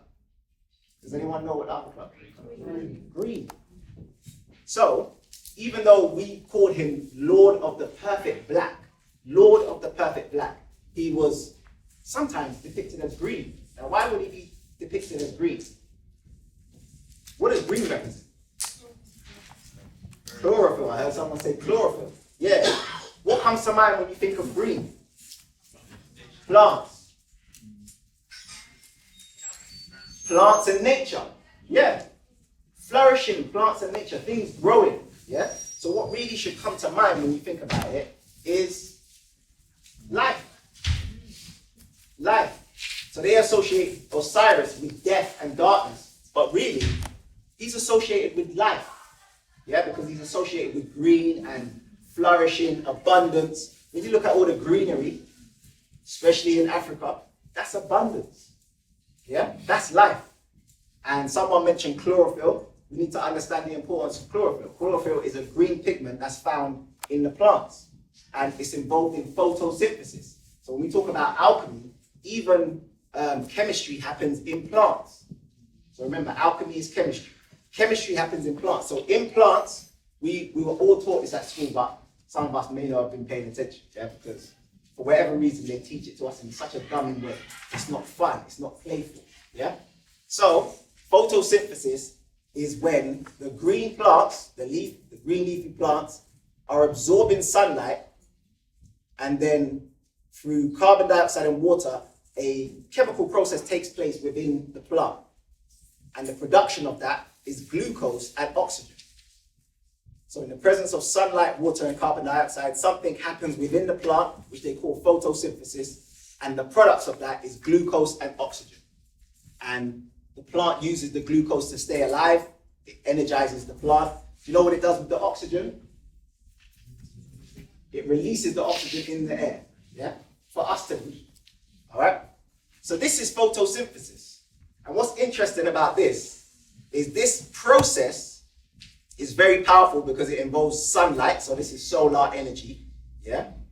But there's actually a scientist by the name, I think his name is Dr. Arturo Solis Herrera. And he wrote this book here, The Human Photosynthesis. And he said that melanin can do what plants do. That's what he said. He mentioned that melanin can do photosynthesis. Now, I've just told you what photosynthesis is, yeah? Photosynthesis is when plants absorb sunlight and in the presence of carbon dioxide and water produce glucose and oxygen. This guy's written a whole book. You guys can find it on Amazon. And he says that melanin can do what plants do. So, is that true? Can melanin do photosynthesis? Someone said, yeah. Can melanin do what plants do? Can melanin do photosynthesis? It does the opposite. Does the opposite. Interesting. Yeah.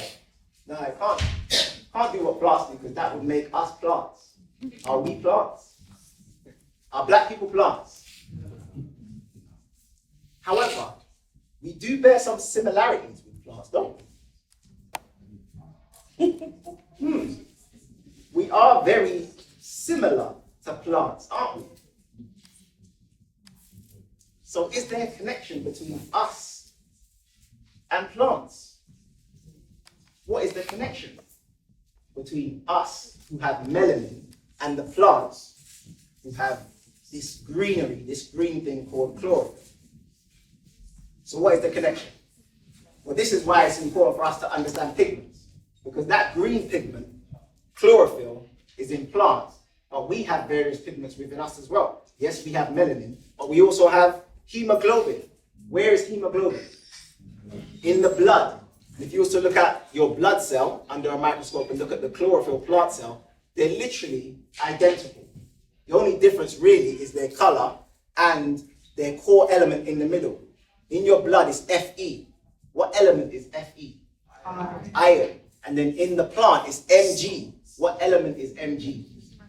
Magnesium. So that's the only difference between us and plants, is this core element. And that makes up the difference between the colors. Now here's where we have to understand the importance of colors to our health, because these colors are pigments. And we have to understand how important pigments are to our health. Think about when you go to the doctors, yeah, and they're trying to check something internally. What are they checking? They have to check your blood chemistry. So when you go to the doctors, they have to check on your pigment, your blood chemistry. The hemoglobin in your blood will determine whether or not you're healthy. Yeah? This is a color, this is pigment. There's no way someone can understand the human body without understanding what's going on internally. And what's going on internally is to do with your internal waters. Because does anyone know what the body's made up of with regards to water? How much percentage? 70%. Should be more, but roughly around 70%. So in order for the doctor or anyone to know what's going on inside your body, they need to check your pigments inside, yeah? They need to check your internal chemistry. They need to find out what's going on inside. Now that's funny to me because when you talk about color in our society, a lot of people say, well, I don't see color. You know, I shouldn't see color. My children are not going to see, I'm going to teach my children to not see color.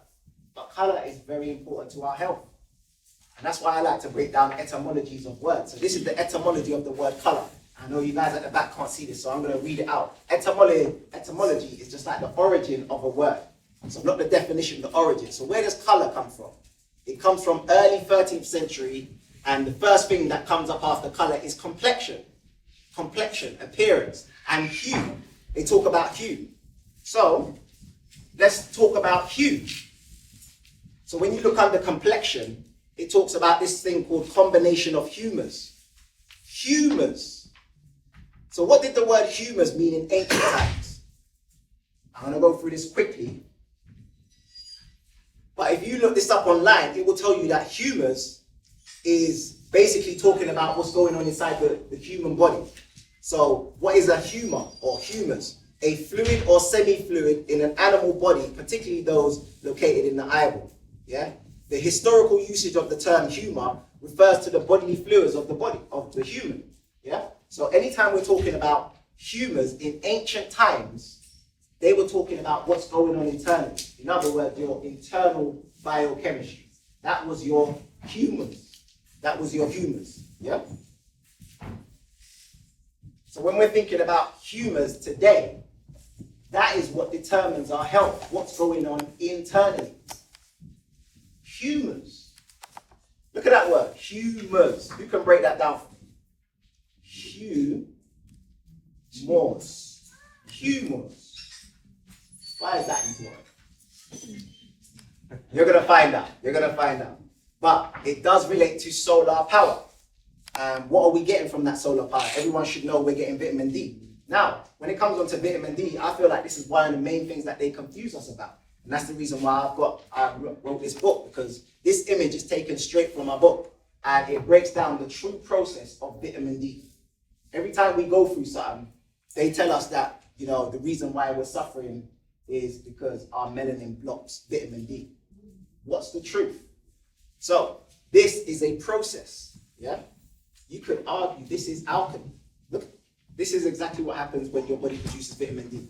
When your melanin is absorbing ultraviolet radiation, it converts your cholesterol that's in your skin into a vitamin D precursor. That vitamin D precursor goes through your liver and kidneys, and then your kidneys produce the active form of vitamin D. Did we know this? So this is the process of vitamin D production. Sunlight, melanin, cholesterol, liver, kidneys produce the active form. So if you understand this, then name some ways where we could mess up this process. Sunscreen. Again, this is not opinion. We're just using common sense. 2 + 2. Yeah? If your melanin absorbing sunlight results in vitamin D, then if you block the sun, it's going to result in less vitamin D. Does that make sense? Yeah. Yeah? So we're not even going to argue if it's going to protect you from skin cancer or whatever. Let's say it does. It protects you from skin cancer, but now you're low on vitamin D. All right? What other ways can we mess up this process? Not going in the sun at all. Living in this country. Living in this country. So what you need to understand with regards to sunlight is UVB radiation, ultraviolet B radiation, is strongest between April and September. So we've just passed that. Yeah. So we're not getting any UVB. So that means all of us, we're gonna have low vitamin D, and that's the reason why come December, a lot of people are gonna suffer from colds and flus and that sort of stuff. That ain't because of no virus. That's because you're low on vitamin D. Yeah? All right, what other ways can we mess up this process? Think internally. Yes, it's at the back. Lack of magnesium. Yeah, magnesium actually helps the body absorb more water. This flow through the body needs water. Anything that needs to flow needs water. Yeah? One more thing. Alcohol. Eating the wrong foods, alcohol. So you both nailed it. Eating and drinking. Because you eat the wrong foods and you drink the wrong drinks, that's going to mess up your liver. Because your liver has to process all of those toxins. So if you mess up your liver's supposed to process the cholesterol and produce it into vitamin D. But if your liver's messed up, then now all of a sudden you could be out in the sun butt naked and you still won't produce enough active vitamin D because your liver is toxic, yeah? And kidney issues as well. So this is all of the ways where we could mess up our vitamin D. Now someone might be asking what's the importance of having vitamin D anyway? Well, you guys named the common diseases that black people suffer from here in the UK. Diabetes, high blood pressure, cholesterol, stroke, cancer, yeah, autoimmune conditions, and COVID. Remember, we were more likely to get COVID as well. Yeah? According to them, we were more likely to get COVID as well.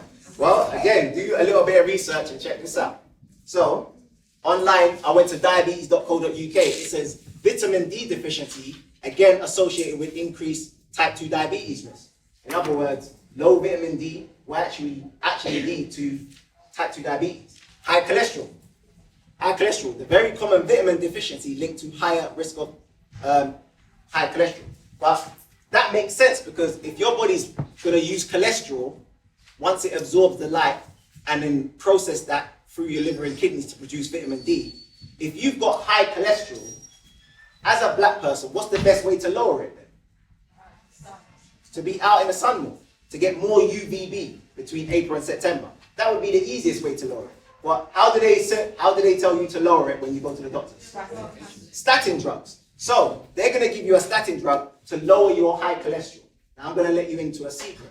Black people, we naturally have high cholesterol. Why? Because of this process. The more cholesterol, the more vitamin D.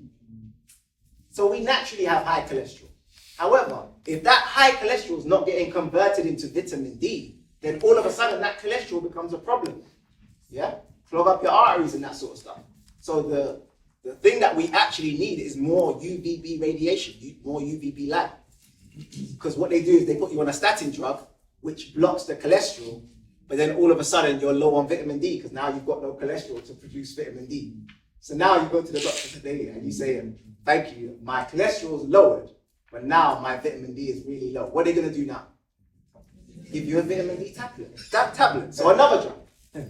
So they're going to give you a drug for this problem, then you're going to come back with another problem. They're going to give you a drug for that one. Yeah? But if we understand this, we'll be able to take care of ourselves. So vitamin D deficiency leads to type 2 diabetes, high cholesterol. This is from the Heart Foundation, British Heart Foundation. Study shows vitamin D deficiency could cause high blood pressure. What about fibroids? Vitamin D could lead to progressive fibroids. And then this one says vitamin D deficiency linked to aggressive prostate cancer. So they're always telling us that black men are more likely to get prostate cancer, but they don't know why. Well, this is telling you why. Yeah? And during the pandemic, Charles called it a pandemic. During the pandemic, we were more likely to suffer from COVID. Study shows that vitamin D deficiency is linked to severe COVID. So this is simple. This is super simple. Yeah? A lot of it is to do with our melanin and sunlight. But it's not just sunlight that charges us up. What else charges us up? In my book, I've got an image where it shows all the things that charge us up, that keep us healthy. So look, we've got the sunlight there. We've got breathing, breath, the food that we're supposed to be eating. Look at the colors. Those are all the pigments. So we should be getting pigments from our food. Your food should be colorful like the rainbow. Then you've got cosmic energy, doing some form of spiritual practice, connecting with the ancestors. And then you've got electromagnetic energy going through your feet. Yeah, so like grounding on soil, grounding on the sand, on the beach. All of that is going to charge us up. But check this out. Because the sun, the UVB rays are between April and September, my battery's low. So because the sun's between April and September, and we don't have it, what else do we have left? Shout it out what we have left. Whilst I get my charger. Food. Toxic air. UK toxic air. Toxic what?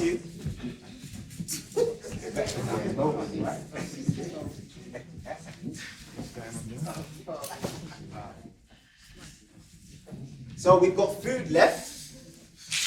We've got food left. We've got breath, and we've got cosmic energy and electromagnetism as well. Electromagnetism as well. Thank you, sis.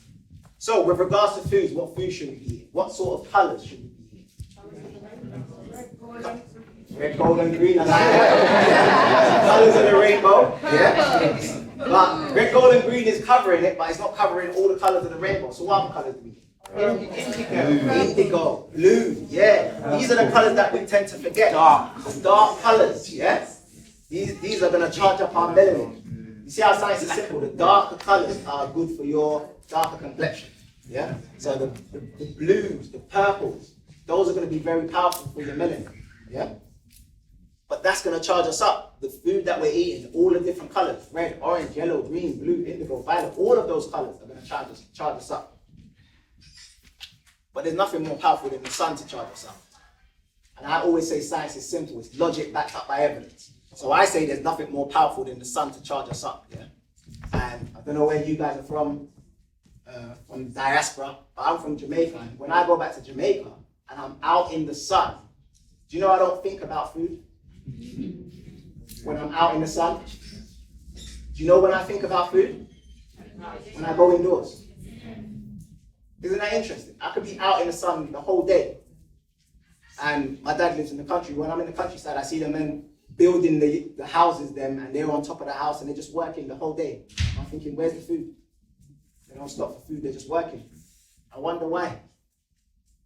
Could it be because the sun is charging them? So the less sun, the more you need something else to charge you. Does that make sense? Yeah.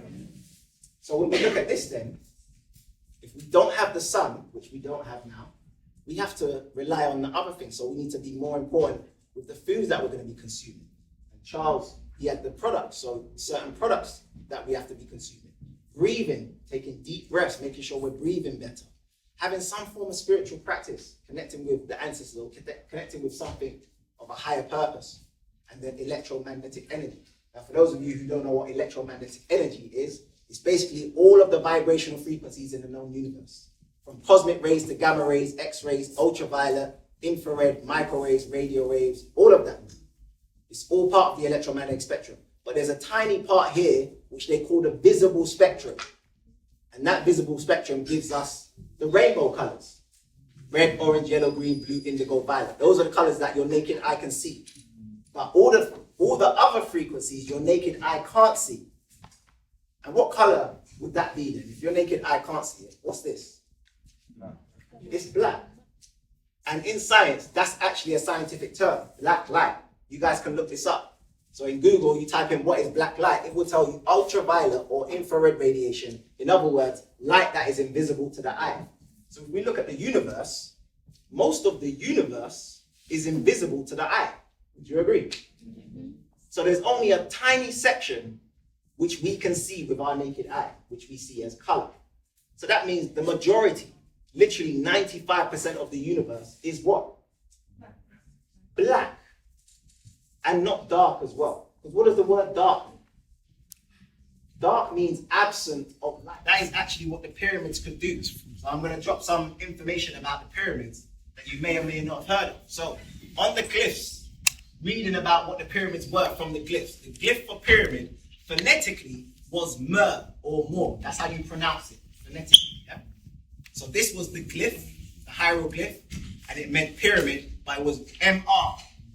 No vowels were used during ancient times, so it was spelled MR, mer or more. So mer or more, depending on how you want to pronounce it, it was MR.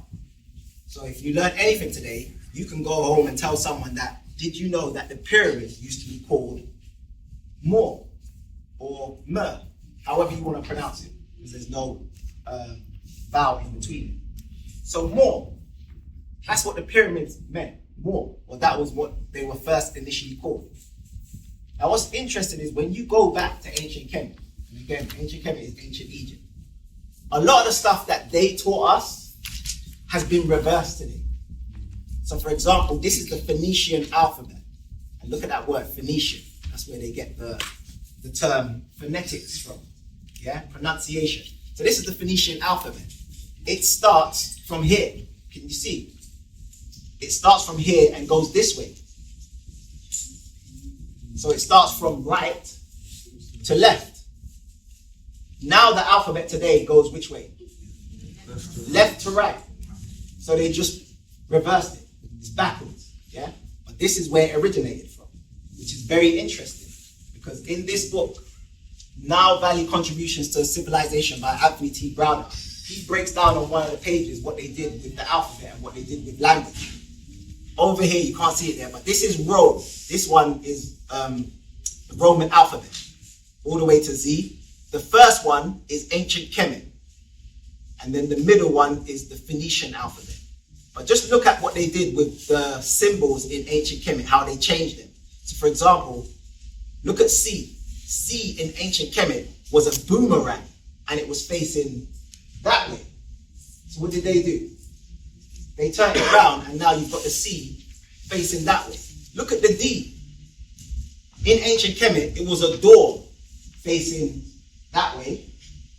What did they do? They turned it around. Look at the G. Everything's turned around. Now, let's go to the M. The M, you can't see it there, but the M in ancient Kemet was water. They drew it as a squiggly line. Yeah? It was a squiggly line.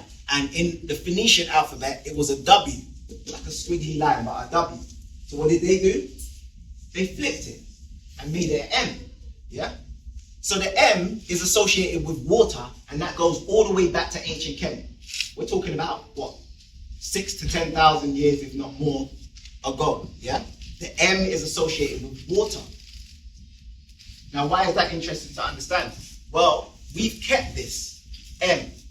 And remember, that's to do with the pyramids. MR is to do with the pyramids. Let's look at what the R meant. The R was associated with head back in ancient Kemet. So MR would be water head. But back in ancient times, they read from right to left. So we'd start here, head of water. So really, if we're going by what the ancient Kemet said the pyramids were, they called the pyramids the head of water. Head of water. That's what more means. Head of water. And again, that M is associated with water. And to this day, we still utilize this M and associate it with water. And I'm going to prove it right now. Actually, I'm not going to prove it. I'm not going to prove it. You guys are. So, room full of Africans. I'm sure someone in here speaks Yoruba. Anyone speak Yoruba? Yeah. What is the word for water in Yoruba? Say it louder for everyone. O-M-I. O-M-I. That's Yoruba. Omi. What about Swahili? Anyone speak Swahili? Room full of Africans. No one speaks Swahili. No one speaks Swahili. All right. In Swahili, water is magic. All right, anyone evil? I know there's some evil. All right, what's water? Make it loud for everyone. Mirror me. All right. You see how the M is associated with water in African language? Yeah? So water, the internal waters we're talking about. Remember, we're talking about internal chemistry. So the 70% water, we've associated that with the M. Now, why is that important to understand? Because your health is determined by your internal water, your internal chemistry, or what they call your human. Yeah? And there's been studies to suggest that music can affect your internal waters. Check this out.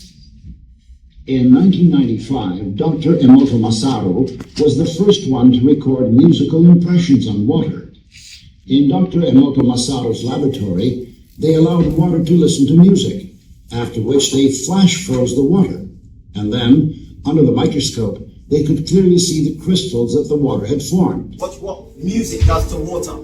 So here is what the music of Bach looks like. Classical music, look at the crystallizing of the water. Classical music. Mozart. So still kind of a crystallized shape.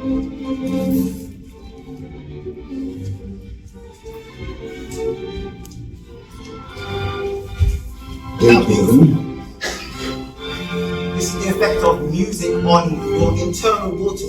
What's happening internally is creating these beautiful shapes. heavy rock, Where's the shape? What's happened to the water? Look at that. That's from heavy metal. That's from heavy metal. That's what's happening internally. So that's like the reverse of alchemy. Everything's getting worse inside because of the music. Yes. Yeah. What would drill do? What would drill do to the internal water? Yeah. So I want the family to take this home. What's happening inside of your internal waters determines your health. Yeah. And I just showed that music can affect what happens inside of you. These fluids that are flowing inside of you, music can affect that. And music is sound frequencies. So sound frequencies can affect that. Yeah? Now, when you think about music, there's words on top of the music as well. So here's a question. Can words affect your internal chemistry? Yeah. Interesting. They've done experiments on that as well. Dr. Emoto has conducted another interesting experiment. He placed rice into 3 glass beakers and covered it with water. And then every day for a month, he said, "Thank you" to one beaker. Thank you. "You're an idiot" to the second. You're an idiot. And the third one, he completely ignored. And he completely ignored the third one.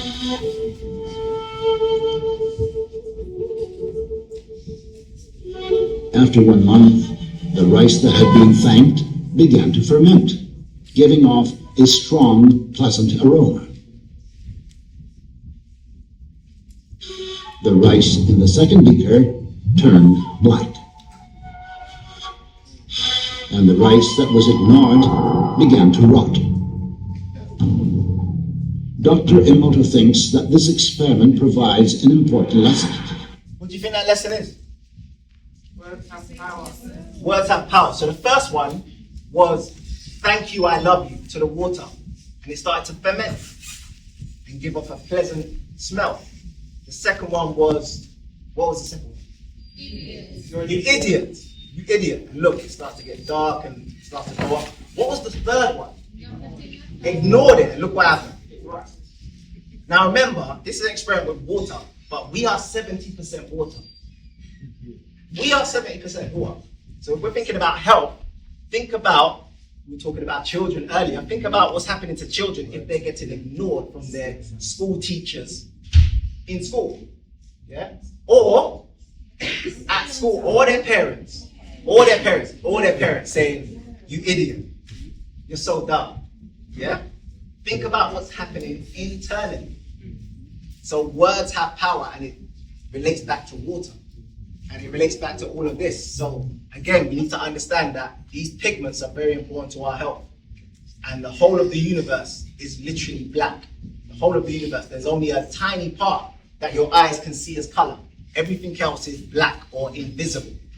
So that only part that you can see is red, orange, yellow, green, blue, indigo, violet. And it makes up all of the colors that we see when we're walking around. So for example, if you do see green leaves, the reason why you're seeing those green leaves is because the sunlight, with all of those colors within it, are hitting the green leaf. The green leaf is absorbing all of those colors, but reflecting green back to your eye. So this is very interesting to note, that if you're looking at a green leaf, that green leaf has all of the vibrational frequencies in visible light, so it's got all of these, except for green. Green's getting reflected back to your eye. Same with red.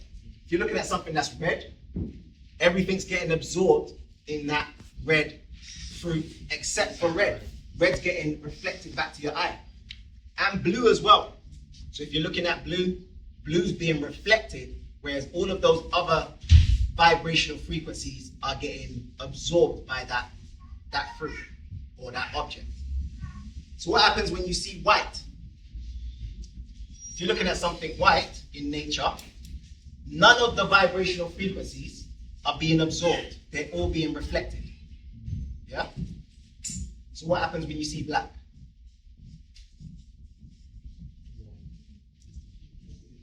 what's happening? Is source of food that we catch. So farmers are out there trying to get something organic. Any other questions before we?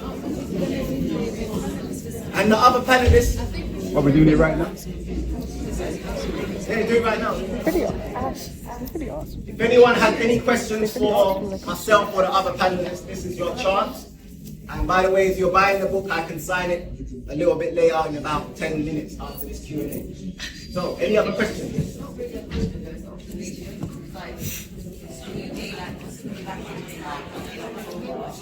When the sun's out, when the sun is shining, so that when we hear some information Family, let me just share this question. Well, it's not a question, but it's just an observation.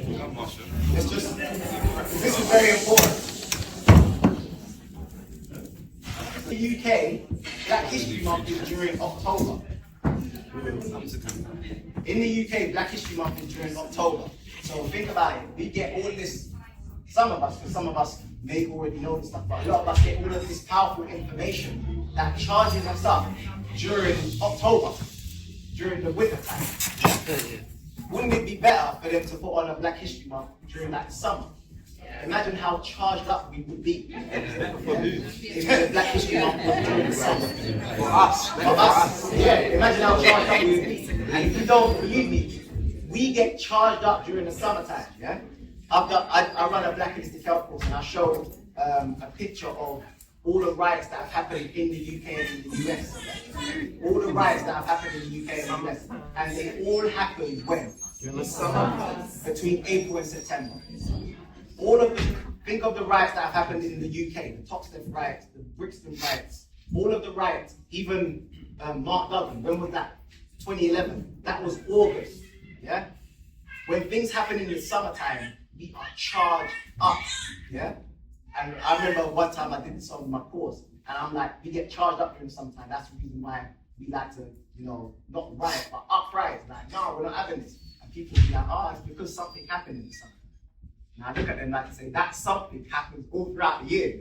Yeah? So there's something that we get riled up for, whether it's a Mark Duggan or a Chris Cabba, or whatever happens that gets us to say, nah, we're not taking it anymore. That happens all throughout the year. It's just like, when the sun's got there, we don't want to go out there and ride when it's cold. Yes, bro. Yes.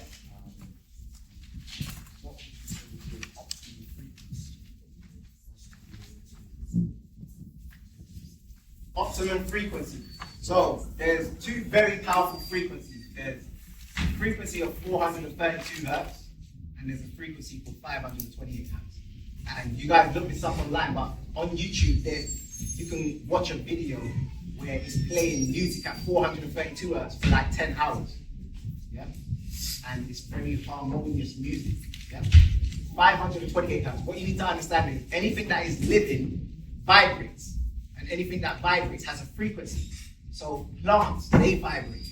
And plants, green plants, vibrate at 528 hertz. That's the reason why a lot of people, when they're suffering from an illness, back in ancient times, they just say, right, just go green.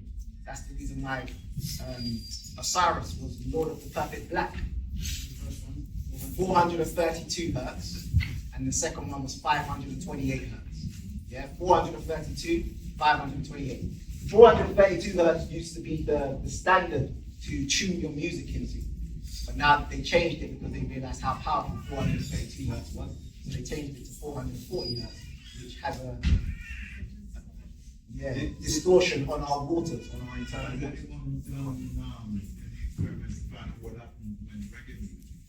Yes.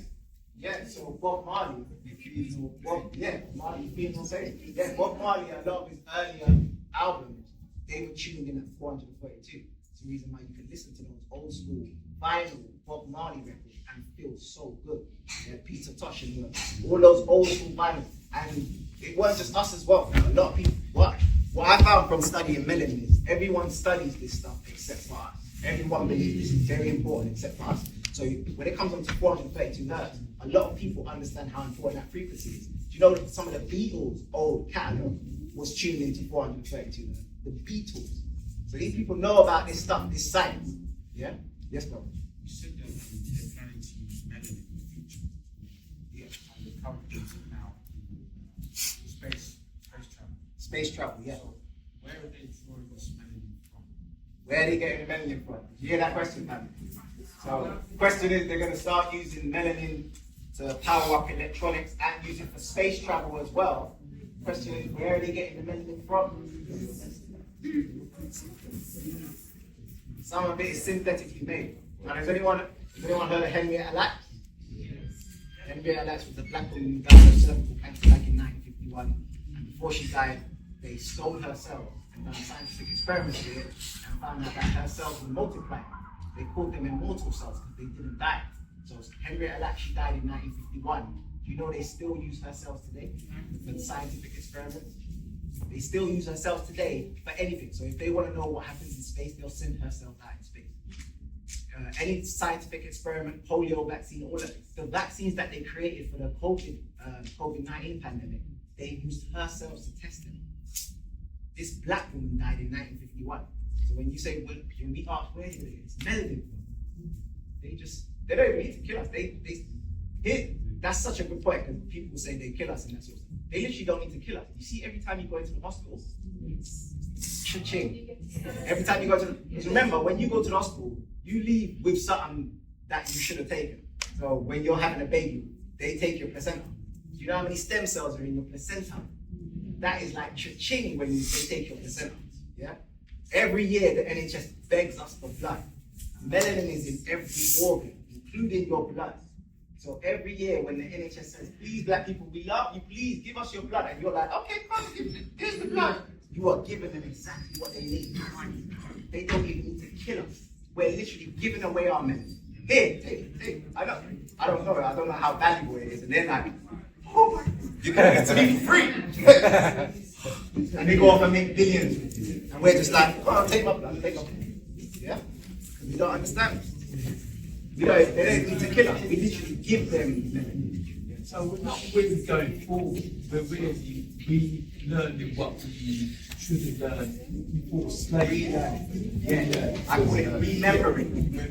Remembrance. Because a lot of the times when I do these talks, people will be like, I feel like I know this stuff already. Yeah, so it's kind of igniting something in you to say, yeah, I know this stuff. Yes, or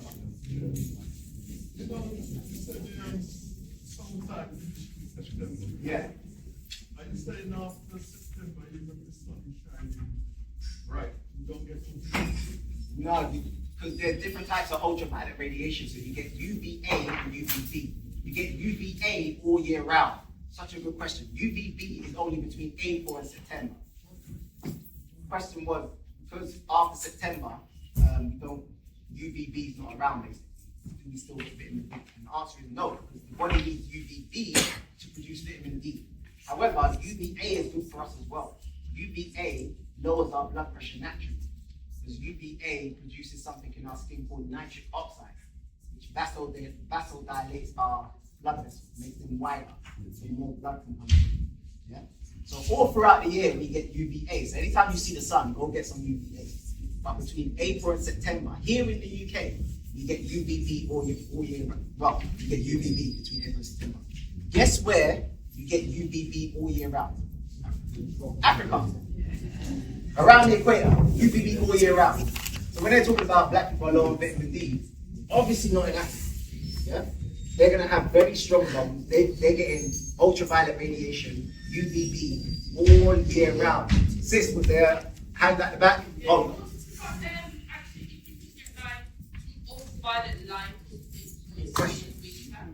So during the winter, during the winter, a lot of people ask me, what can you do then? It's October, what can we do now if we're not getting UVB light? So the sis asked about lamps. Now, I've tried lamps, UVB lamps, so you guys can do your research on Amazon and maybe try and source a UVB lamp and then just keep that in your living room, or keep that in whatever room in your house you're in the most. See if that helps. I don't know if the panel want to suggest any other things that we can do during the winter months with regards to vitamin D. Yeah. Because you can use, other than the black light, because you can invest in that, the ultraviolet light, you can also invest in infrared light, and then you have also like infrared. You know, people get what they call it, SAD, with a seasonal. Yeah. So then, when that season comes around, which is the season we're talking about, then you get these little, it's like an bigger this projector, and then it's like a timer, 10 minutes. You press it, and it just radiates the ultraviolet. So the infrared light, and you generally you put it on the desk and you do it over your face. It's like the therapeutic effect during winter. You know, we're talking about open up the blood vessels, allowing the nervous system to be re-stimulated. Those three are really good to do as light technology. And to be fair, this will probably work for maybe the older generation, maybe not the younger generation who are still in school, college, and university. But if we get UVB between April and September here in the UK, and then after September we don't get any UVB, then when would be the best time to go on your summer holiday? The winter time. Yeah? Again, it may not work if you're in school, college, or university, or got young children in school, college, or university. But I'm talking about people who have retired. My mum, she's in Jamaica. Well, she's here for since she's here.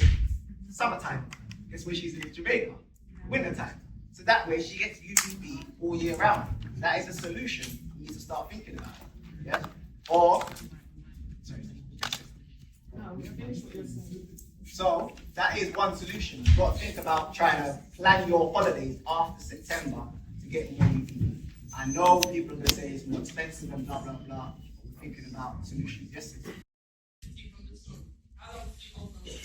all depends on your cholesterol and all that sort of stuff. So everyone's going to hold on to it at different rates. But it does, if we get enough sunlight, yeah, it may hold us to, if we get the amount of sunlight we should be getting, it should hold us to down in January. Yeah? But how much sunlight should we be getting?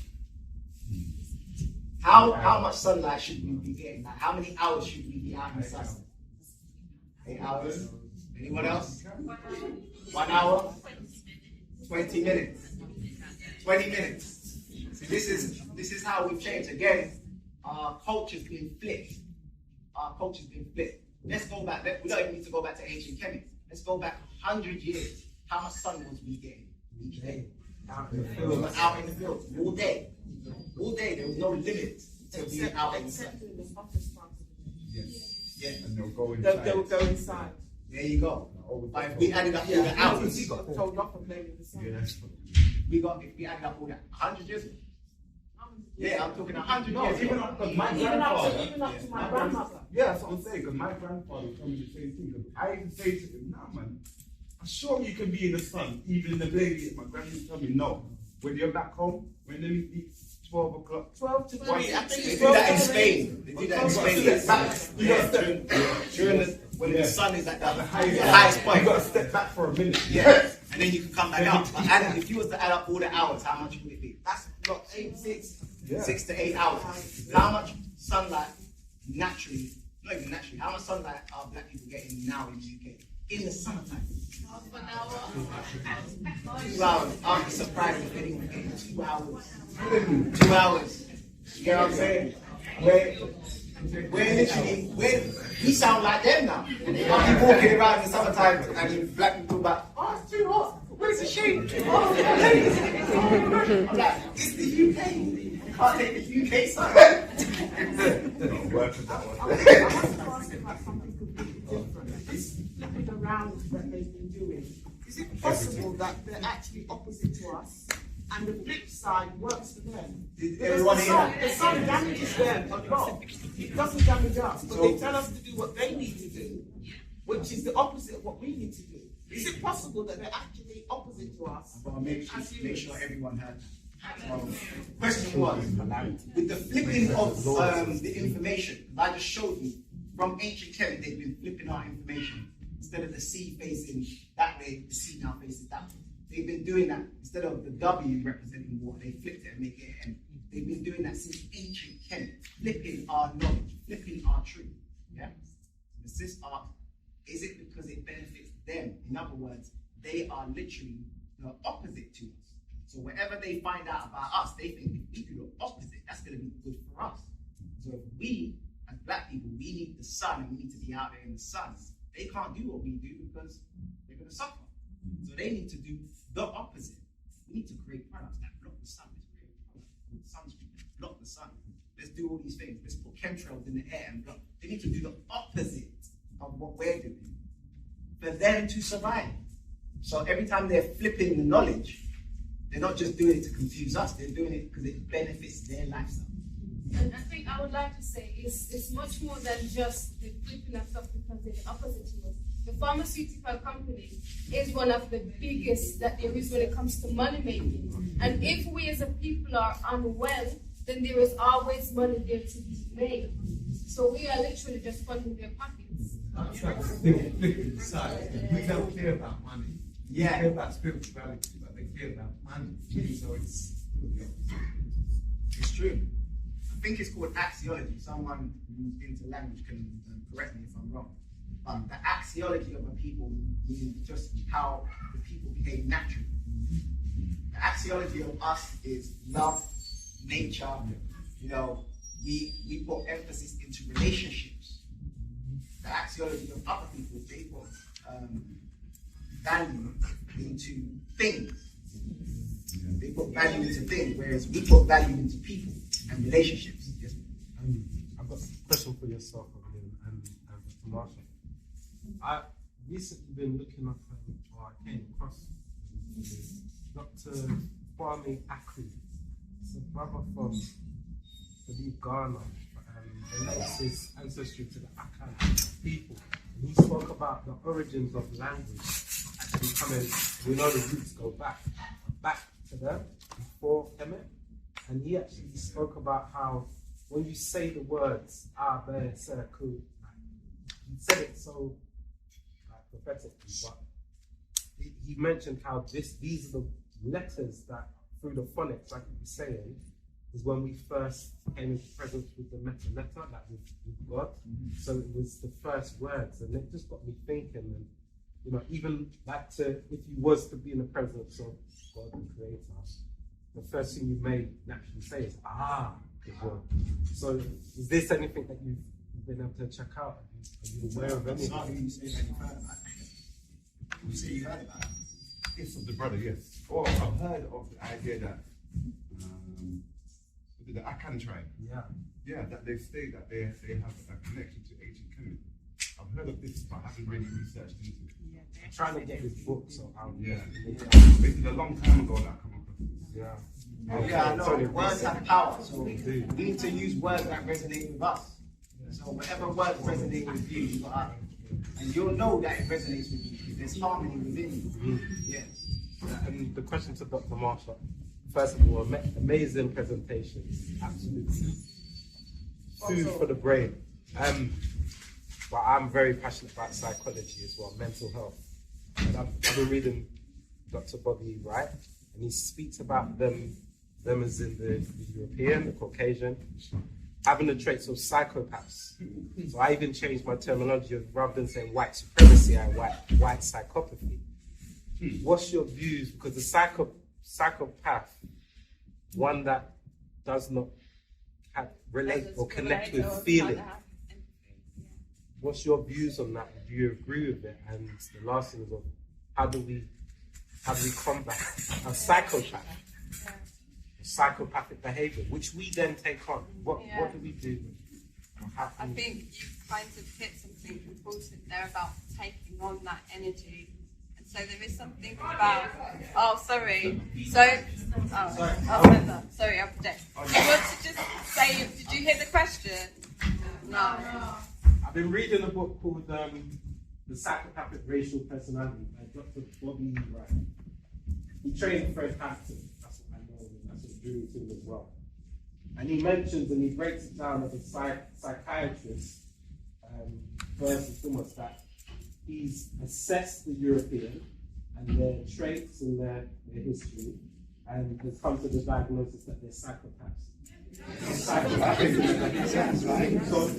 I'm just trying to understand how we can deal with psychopaths, because when we go back out there, when we leave this door, we're no longer amongst the village. And if you, any of all contribution.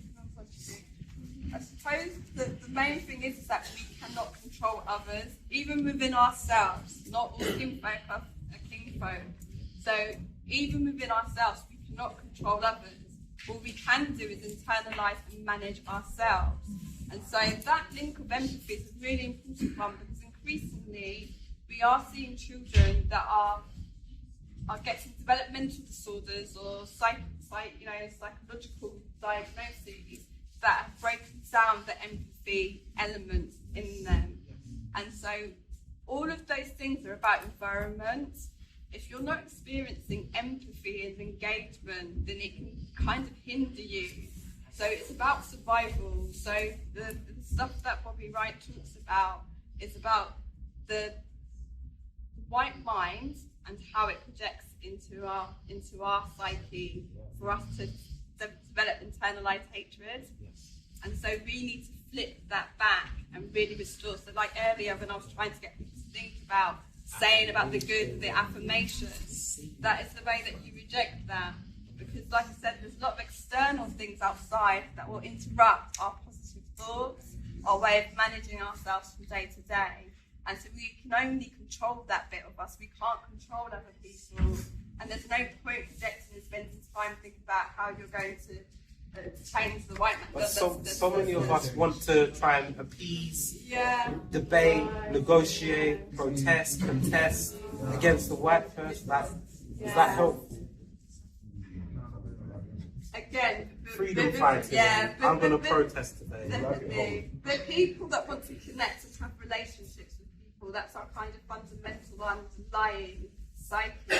So we want that, and I think that may be part of our default, our problems, that we have rules and allow people to come into our space and do harmful things to us.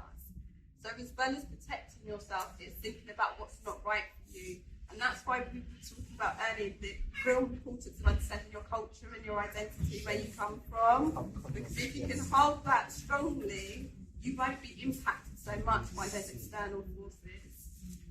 Does that not also link to what you were talking about with children? Exactly. Because when children are growing up, what is said to them, what they hear, is very, very powerful. And even if it wasn't meant for their little ears, if you say it around them, it still impacts them. Yeah. And so one has to think carefully about what you say around them, but also what you say to them, no matter how angry you are. Yeah, definitely. And repair is really important as well. We are human, and sometimes we are stressed, and sometimes we do say things to people. It's really important we repair with our children and things that we may have said that were harmful to them, because it does stay in us, it stays in us, and it gets into our minds, and it feeds into a loop of this is how I should see myself, and actually that isn't who you really are. Any other questions there?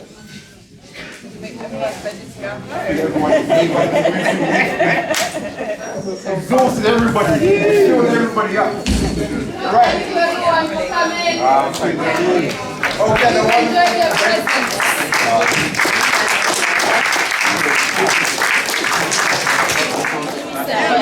So I started coming back every very process, very organic.